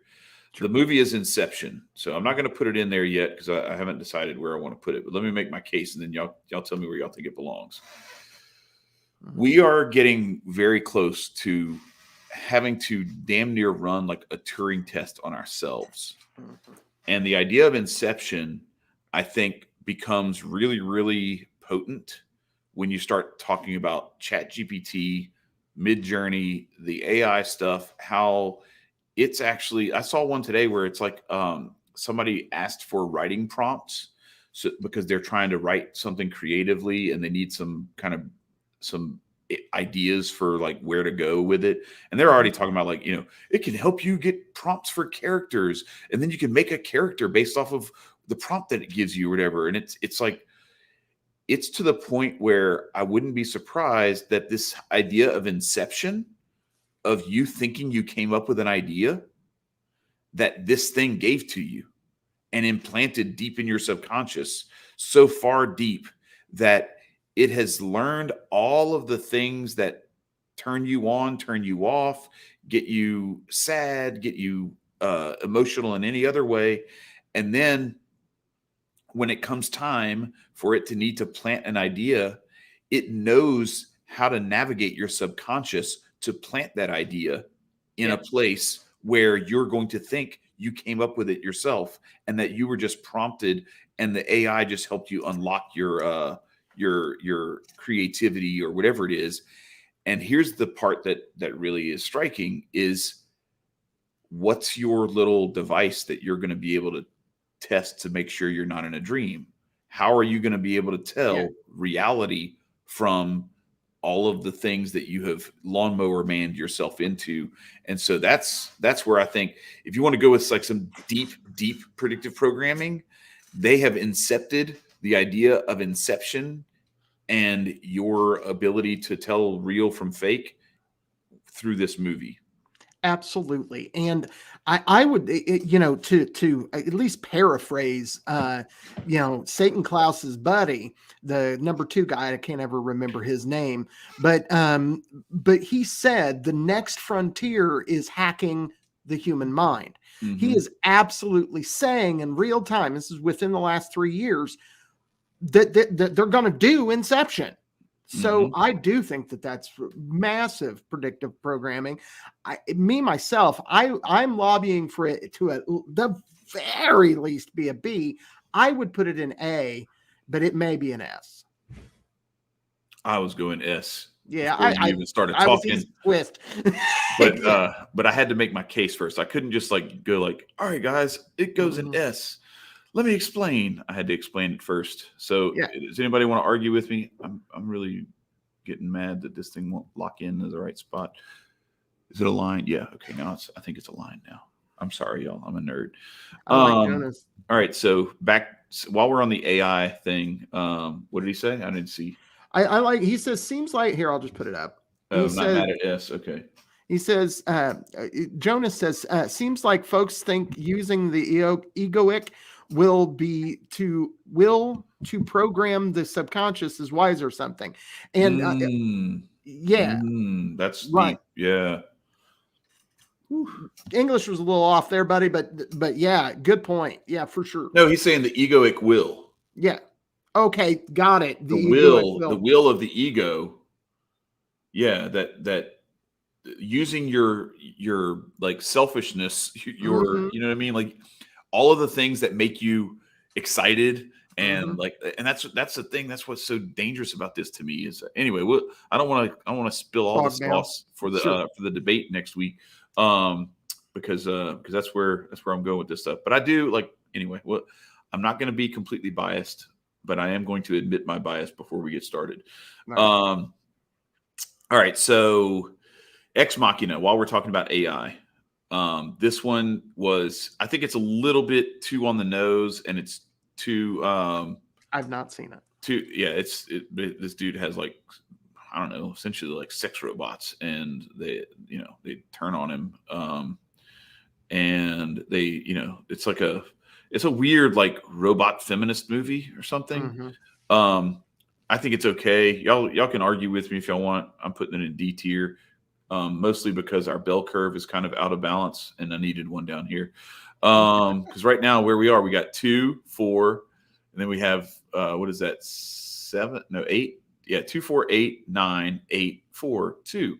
So it's perfect. We have this perfect bell curve symmetry working here, and it's because I put Ex Machina in D. All right, so let's go with Akira. Because I also have not seen that. You've not seen Akira? All right, so Akira is like Nico's gonna be mad. An old school. I saw this for the first time ever in college on Laserdisc. That's how old this movie is. I think it's from like the 80s. I've been told to watch it a billion times. I just haven't had time. They had a concert when my daughter and I went to hang out, and they played Akira on the screen behind the band for the entire set that they ran. They started it from the beginning, opening credits. You couldn't hear anything, but it was like just Akira in the background, which I'm not sure is not worthy of like a some sort of lawsuit from the people who made Akira. But I don't know. It's not my job to police their shit. Anyway, it's good.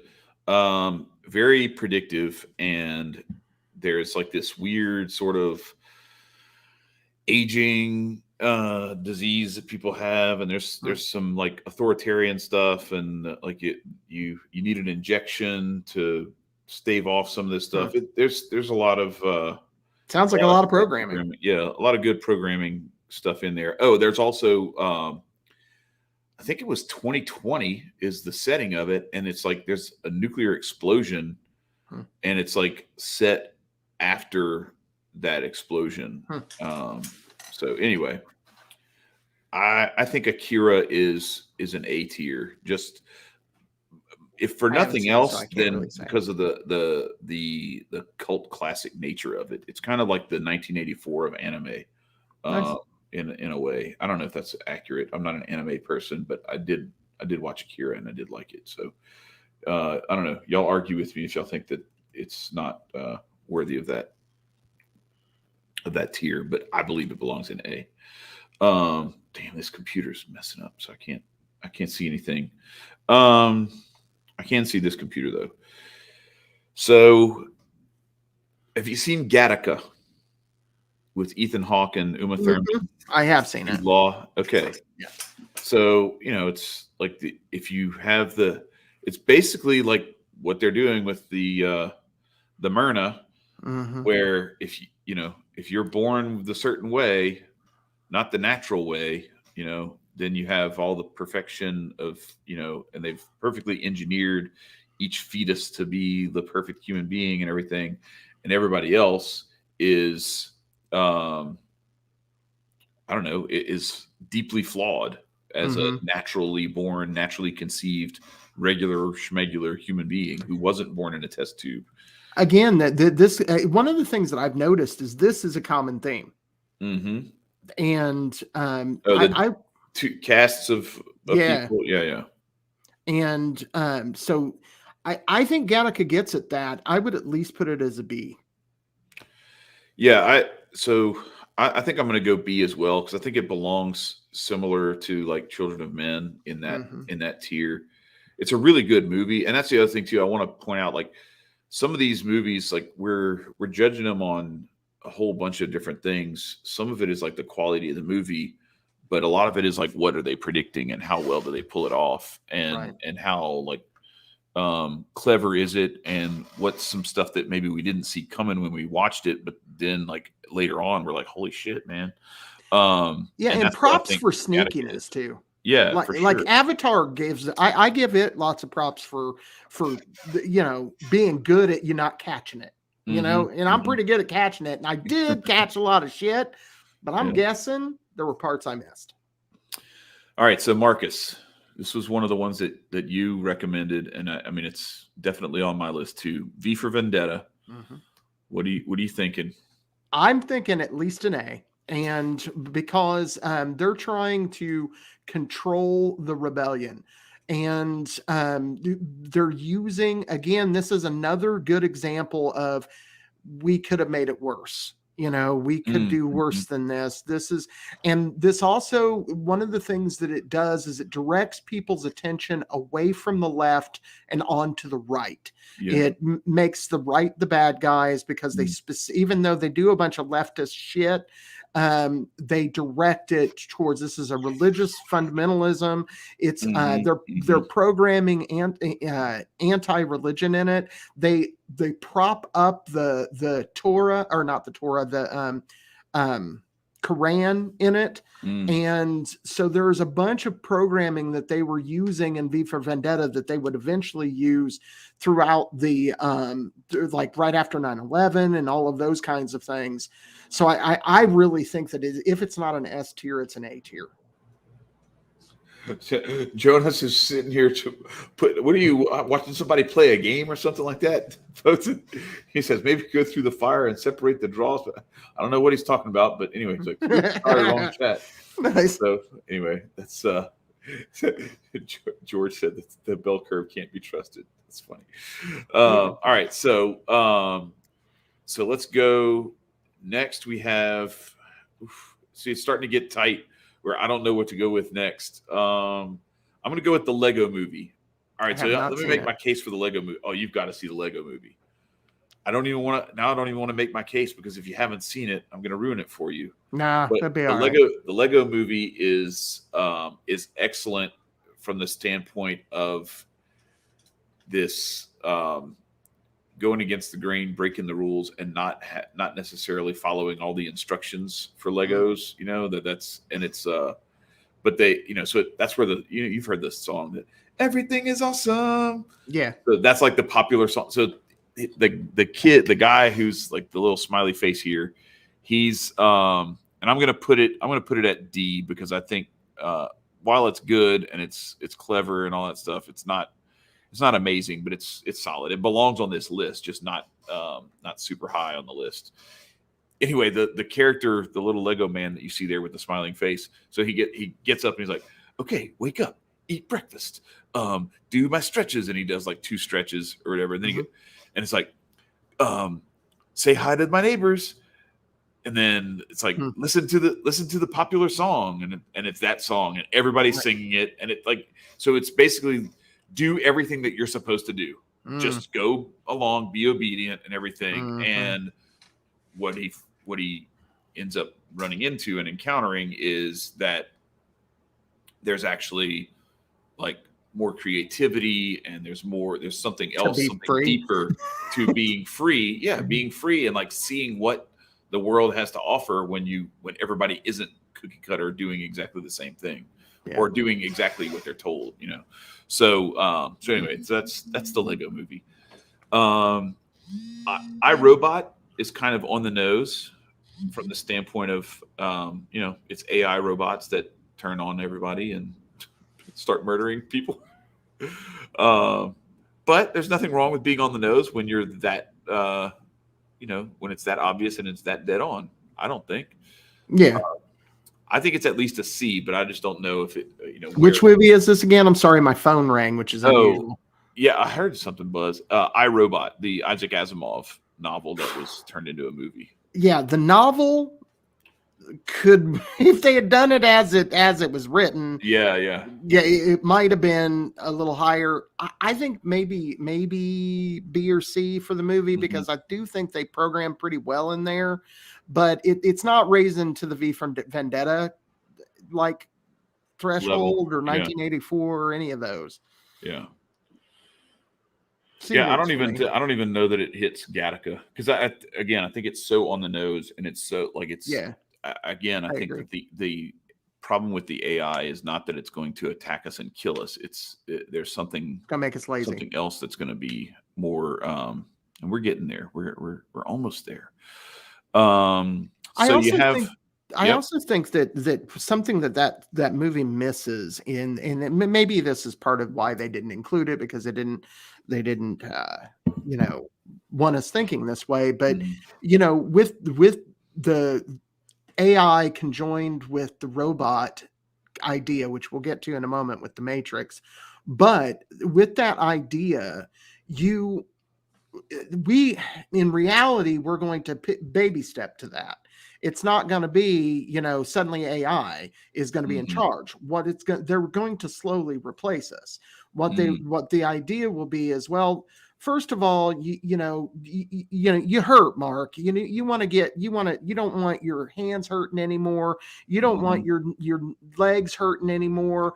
We can make those robots and you won't have any pain anymore. Right. Okay, I can do that. Okay, but we're going to have to connect that to your brain, though, to make it work well.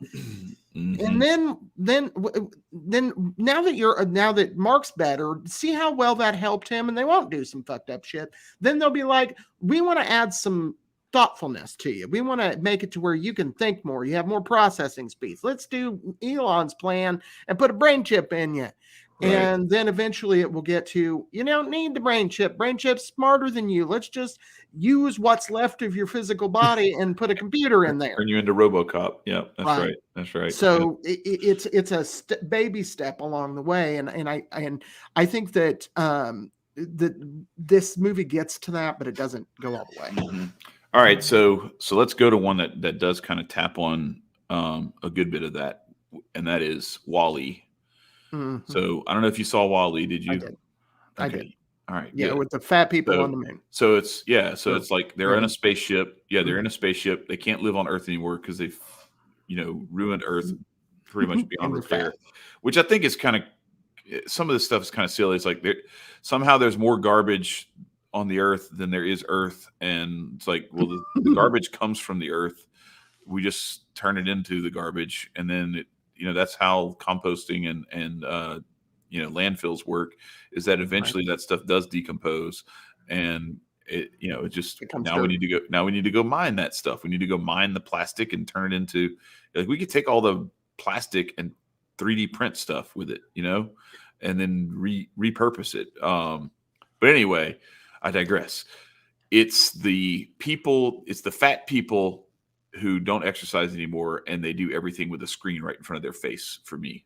Yeah, and that's why I think WALL-E belongs in A tier. A tier, because of how well it predicted, much like one of the other movies that we're going to touch on in a minute, but we're not going to touch on it just yet. Just not as well as that one did, because there's one movie that, well, we'll get to it.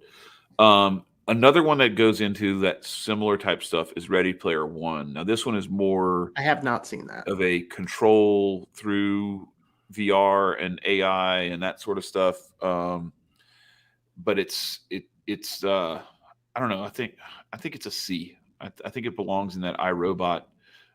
It's really good though. Like it touches on like kind of crypto CBDC. I tell you what, I'm going to bump it to B, because the fact that it touches on so many things, like the payment systems and the virtual world, and like living in that virtual world, and it's kind of like NFT type shit, like a lot of that, a lot of it touches on that, and it still has some of this like Elysium, the Earth is a trash planet, and everybody's living in like these like high rises of stacked on top of each other, Winnebagos or something, and they're barely standing up, and they're, you know what I mean? It's like some of the stuff that you see in like rural, or not rural, but like the hovels in like Mexico and stuff like that, where it's like 50,000 houses on top of each other. Japan has that real bad too. And the wires are like, they hung their own wires for electricity. They're taken off of other wires and everything, probably electrocuting themselves in the process. Anyway,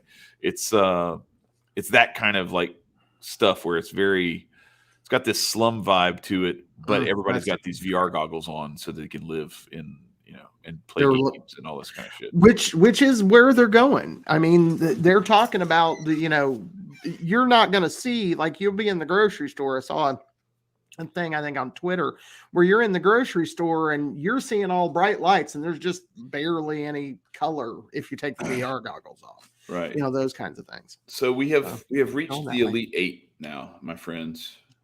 So It is time. We have hit the Elite Eight, and it's time to get really, really into the nitty gritty here.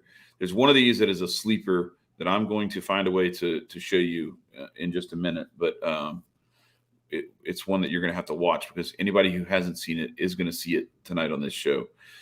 But the movie I want to bring up next is a movie that Marcus had not seen before 2020, and I told him the first time I was on this show, I have seen it now, is Demolition Man. Yeah, because this movie, I mean, it's pretty good. It nailed so much stuff. Oh, yeah. Every restaurant is Taco Bell now. I'm dropping it. We may be going all S tier here, folks. I don't know. Like, we're so no physical contact. You have sex with a machine on your head, and you just feel it. And babies are born in test tubes. Very Brave New Worldy, in that respect, and much more what they're doing. And the social credit score stuff. Yeah. Like if you cuss, it spits out a little thing telling you that you got a demerit and you lost some credit. And he uses that to go wipe his ass. Yeah, exactly. Like it's what now. The only thing that we don't have is we don't have a bunch of cryo-frozen criminals and policemen to the cryo-frozen criminal hadn't happened yet. Right. Not yet anyway. So that's and that it probably one. Won't be Wesley Snipes, I'm guessing. Right. So I think you brought this one up, and so I'm going to let you talk about the Epstein Island documentary that is Eyes Wide Shut. Oh, that was not you? Eyes Wide Shut. No, it was not me that brought it up. It was Dutch. But okay. Yeah, this is normalizing sex cults. Yeah, that's exactly what it is. Now, don't get me wrong. I like Eyes Wide Shut. I enjoyed the fuck out of that movie. Yeah. I think that it is a very good movie, but they certainly programmed the sex cults, which is definitely propaganda. But I also think that what they were programming with predictive programming is kind of the loss of any thought of morality, that you just would wander into a party and be like, oh yeah, okay, and in many ways this is also the elite saying, this is what we do on our time. Y'all get to go play golf and do the shit you do. We're going to go have sex cult with hookers. And I think that they kind of let the mask reveal it down a little bit and reveal a little bit of the truth in this movie. It's very reminiscent. Now, personally, as an occultist, I have borrowed from this movie because it's really good. Like the way that they have, like when they come out and they're like hitting particular beats, hitting the floor and timing everything and movements, you can use that ritually and make it really work to put a lot of power into what you're doing. That is I'll tell y'all not to mess with Marcus. Don't mess with Marcus. But I think that this was the elites absolutely telling people, this is what we're doing and you're not one of us. And yeah, it's the. Do you think it was ritualistic in its own way to kind of bring you into something that you weren't voluntarily entering into, but to make you voluntarily enter into it? Yeah. In a way. Yeah. In a one of the things that's because full disclosure, I was in the OTO. The OTO is a sex cult. So we'll have to mess with Marcus. Right.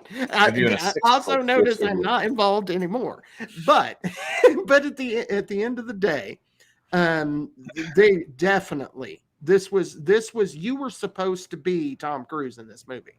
You are going through an initiatory practice. This is an initiation. They put an initiation in front of you and put it on a big screen, and you are participating as Tom Cruise. And to be clear, this isn't something new.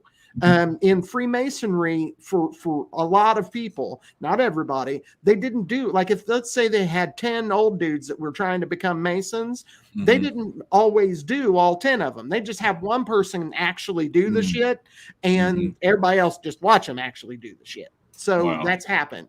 Is this true? Did the pianist really play the song backwards? I am not sure. During that whole little, I don't know, whatever you want, their little sex party, their little masquerade ball. That's a detail I did not pick up. Yeah, that's crazy. I definitely didn't know that, if that's true. Damn. All right, so moving along, we will go with Terminator, because that one's, again, it's kind of on the nose, but I think we're kind of, it's either A or S. It's got to be one of those. I put it in S just because. I think so too. Yeah, I mean, Skynet is coming. Yeah, it's here. Shit, it's here, man. Right, it's already here. Like, the switch hasn't been turned. The singularity has already passed us, and we are just. I don't know. I think we're kind of living it out right now. We're just getting it in little bits and pieces. Speaking of which, Blade Runner. Again, this is where the Turing test was put on screen for everybody to see, where you you figure out a way to tell whether the AI is AI or is a human. And she came pretty close, but she didn't quite pass. But ChatGPT is tricking people now. Right. And I don't think that it is an S. I would put it at A. And the reason is because I don't think it hits as hard as the other ones. Mm-hmm. Yeah. You know, it doesn't work as well. You know, with Terminator, you know, they managed to get it to where, because think about what I said earlier, and I just said a moment ago with Terminator. Mm-hmm. Well, but you know, they haven't really done that. They haven't fully flipped the switch yet. Mm-hmm. So I'm expecting what's in the Terminator. So it worked on me because they can put it right below the Terminator and I'm good with it. Right. Yeah. You haven't gone live in a cave in the woods yet. Right.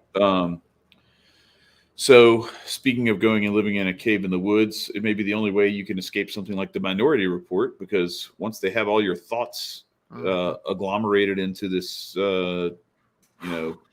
ChatGPT world and everything else, and all the, your devices listening to you and just looking at your patterns, like when you go buy something on Amazon and you go look at something on Facebook, the stuff that you spend time and attention on, all that stuff is being logged, and they know how to market stuff to you. And if you think it's crazy that they can tell you what kind of dog food that you're thinking of on a Facebook ad, you don't think that they're going to eventually be able to pretend like they know that you're about to do something that you're not supposed to do and then arrest you for it in advance? Yeah.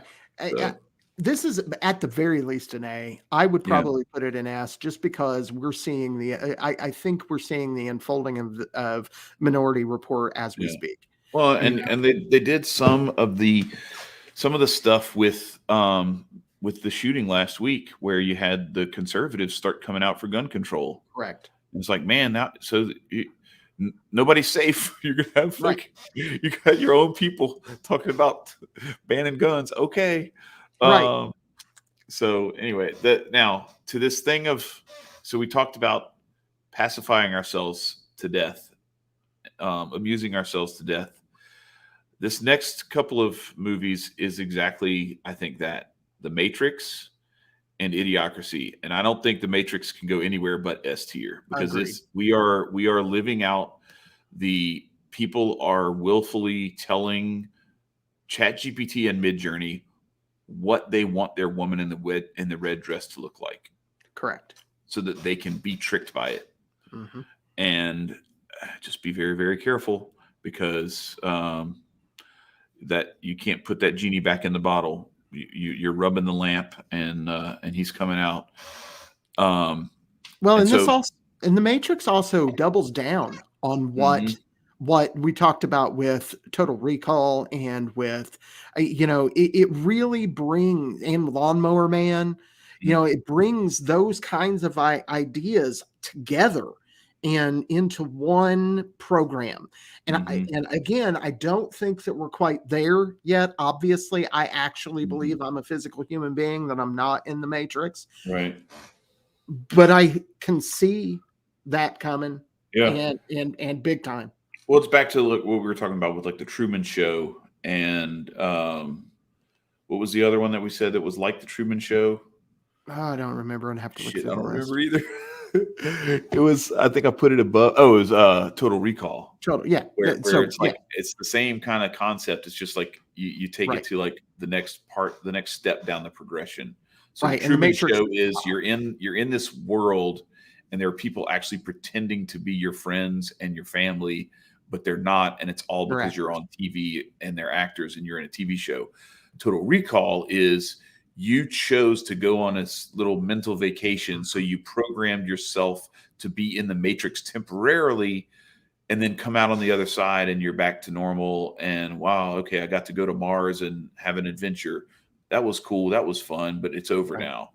The Matrix is what Total Recall ends up being, which is like, you don't know if you're in it or not, and you're there forever, until maybe somebody unplugs you. But even like the White Rabbit and all that stuff, like it's still in the Matrix. So like we don't even really fully know that that wasn't just a program that the Matrix put in to make him think that he was, you know what I'm saying? Like that just might be one of his little adventure programs to farm him for whatever heart rate they wanted to elevate or who knows what.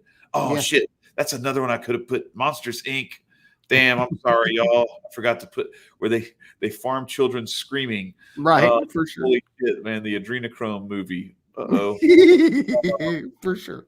All right, so second to last, but certainly not least, possibly the best of all of these. It's automatic S tier. We're not even going to talk about it. We're going to talk about it, but we're not even going to discuss whether it belongs in S tier or not. Idiocracy is absolutely S tier. Yeah. Hands down. And how crazy is it that the person who probably got the most shit right of all of these is the dude who writes Beavis and Butthead and King of the Hill? Like he recognized, he tapped into we're all retarded. And this is the natural progression of where we're headed. For sure. He didn't overthink it. He just made it as dumb as possible and he nailed it. Right. Yeah. Yeah, for sure. You know, President Trump, what's the difference? Yeah. Brondo, Myrna, what's the difference? You know, it's funny. When I very first saw this movie, which has been a few years ago, but it was old when I first saw it. Mm-hmm. I watched it and was like, oh my God, this is so where the world's going. And now you had 50 more years, didn't you? Right. I'm like, holy shit, we have arrived.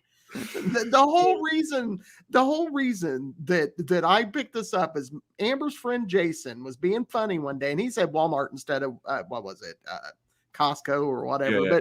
But he was like, "Welcome to Walmart, I love you," and I died, and I was like, where'd you get that? And he was like, from Idiocracy, and I was like, what the fuck is Idiocracy? And that's why I watched the movie.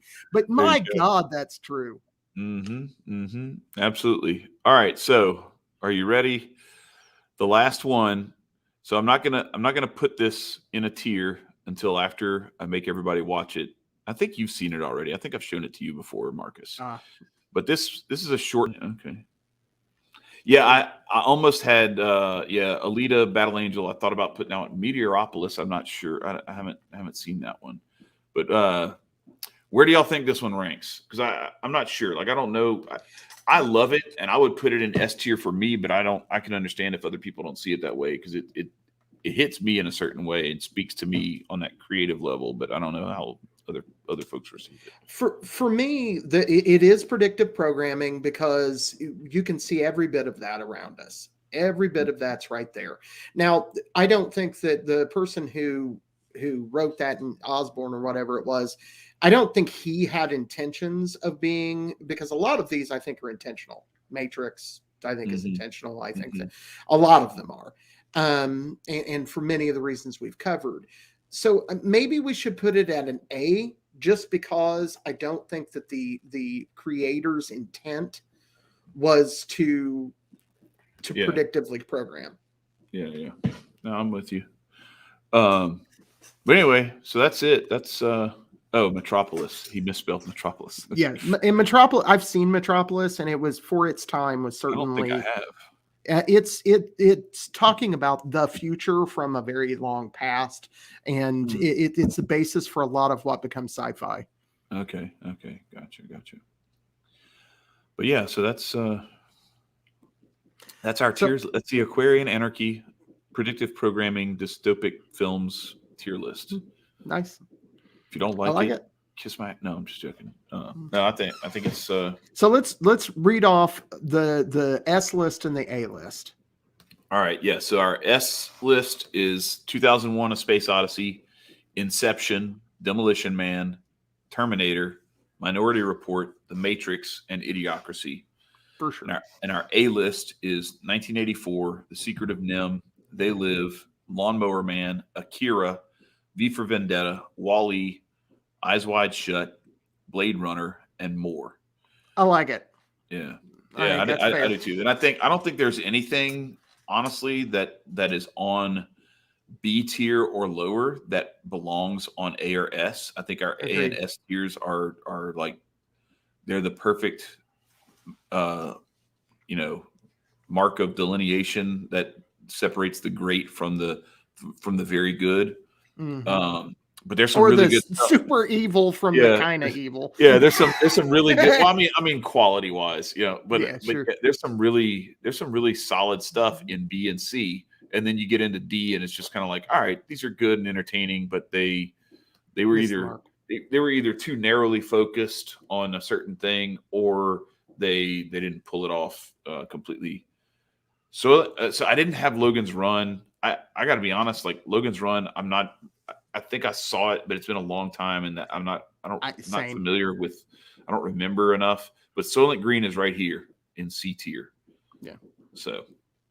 Yep. Yeah, we covered that one earlier. So if you didn't get a chance to see this from the beginning, and you want to go back and look at the list, but we're going to also publish the list on Twitter. I'm going to, as soon as we're done here, I'm going to send the picture over to Marcus so he can post it from the Aquarian Anarchy Twitter, and I'll retweet it as well if you're following me. So anyway, we appreciate everybody being here for this, because I had a lot of fun. I don't know about y'all. What I'll do is I'll wait for that and just send it to me. And I usually post the picture of the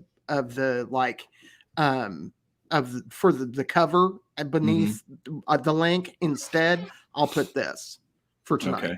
Okay. Yeah. Now that we're done and I don't have to edit it, I can pull it up full screen like this so everybody can see it on screen. So there you go. And yeah, please, if you like this is a good one to share with people, because it's just, this is kind of universal stuff. So share this with your friends and family and everything, and see if there's some of these movies that maybe y'all want to see together, or you want to, oh yeah, I had forgotten about that one. You got to see this movie. But we'd love to get the shares. We're real close to 1,000 subs, and we're trying to get there. I think we're about 20 away. Last I checked. So, and go watch us on Rumble. Go watch us on Rumble. Subscribe here. There. Go watch us on Rumble. Yeah, subscribe in both places. And yeah, definitely help us get the Rumble numbers up as well if you can. We appreciate everybody coming out. And I don't know if you got anything else. I don't have anything else, Marcus. I'm good. This has been fun, man. It's nice to take a little bit of a break, even though because of me, we started off with a little bit of serious topic, but it's fun to sit back and just have fun together sometimes too. So yeah. Thank you for thinking of this, Chad. I've enjoyed it. Next week, for those that don't know, I don't believe Chad's going to be joining us. It will hopefully be me and Nicco. If by some chance Nicco can't do it, I'm probably not going to do a show by myself. But the plans are for Nicco and I to do next week. So okay. Chad will be on a well-deserved vacation. Nicco did text me. He said, "Yo, my bad. I thought we took this day off. I was coming back from out of town." So hopefully he will be back next week so you're not by yourself. But nice. But yeah, and if I can, I might at least tap in from my phone and just say hi or something. That'd be awesome. But I won't be in like the well-lit studio of this beautiful luxury hotel room in East Texas. I will be in this luxurious basement. I got to talk to you too. My little brother is going to be in Indianapolis this summer, nice. So y'all might be able. The one that I've met. Yeah, met on here. Yeah. Yep. Cool. Yeah, definitely hook him up. He can come over. I'm betting he doesn't smoke a bowl with me though. No, probably not. Right on. But I'd love to see him, man. He was a good dude. Yeah, and I've been watching the Rumble the whole time, and it's streamed live the whole time. So we're good. In like Flynn, man. We are Gucci. Let's go. All right, man. All right. Love y'all and stay free. Peace, y'all.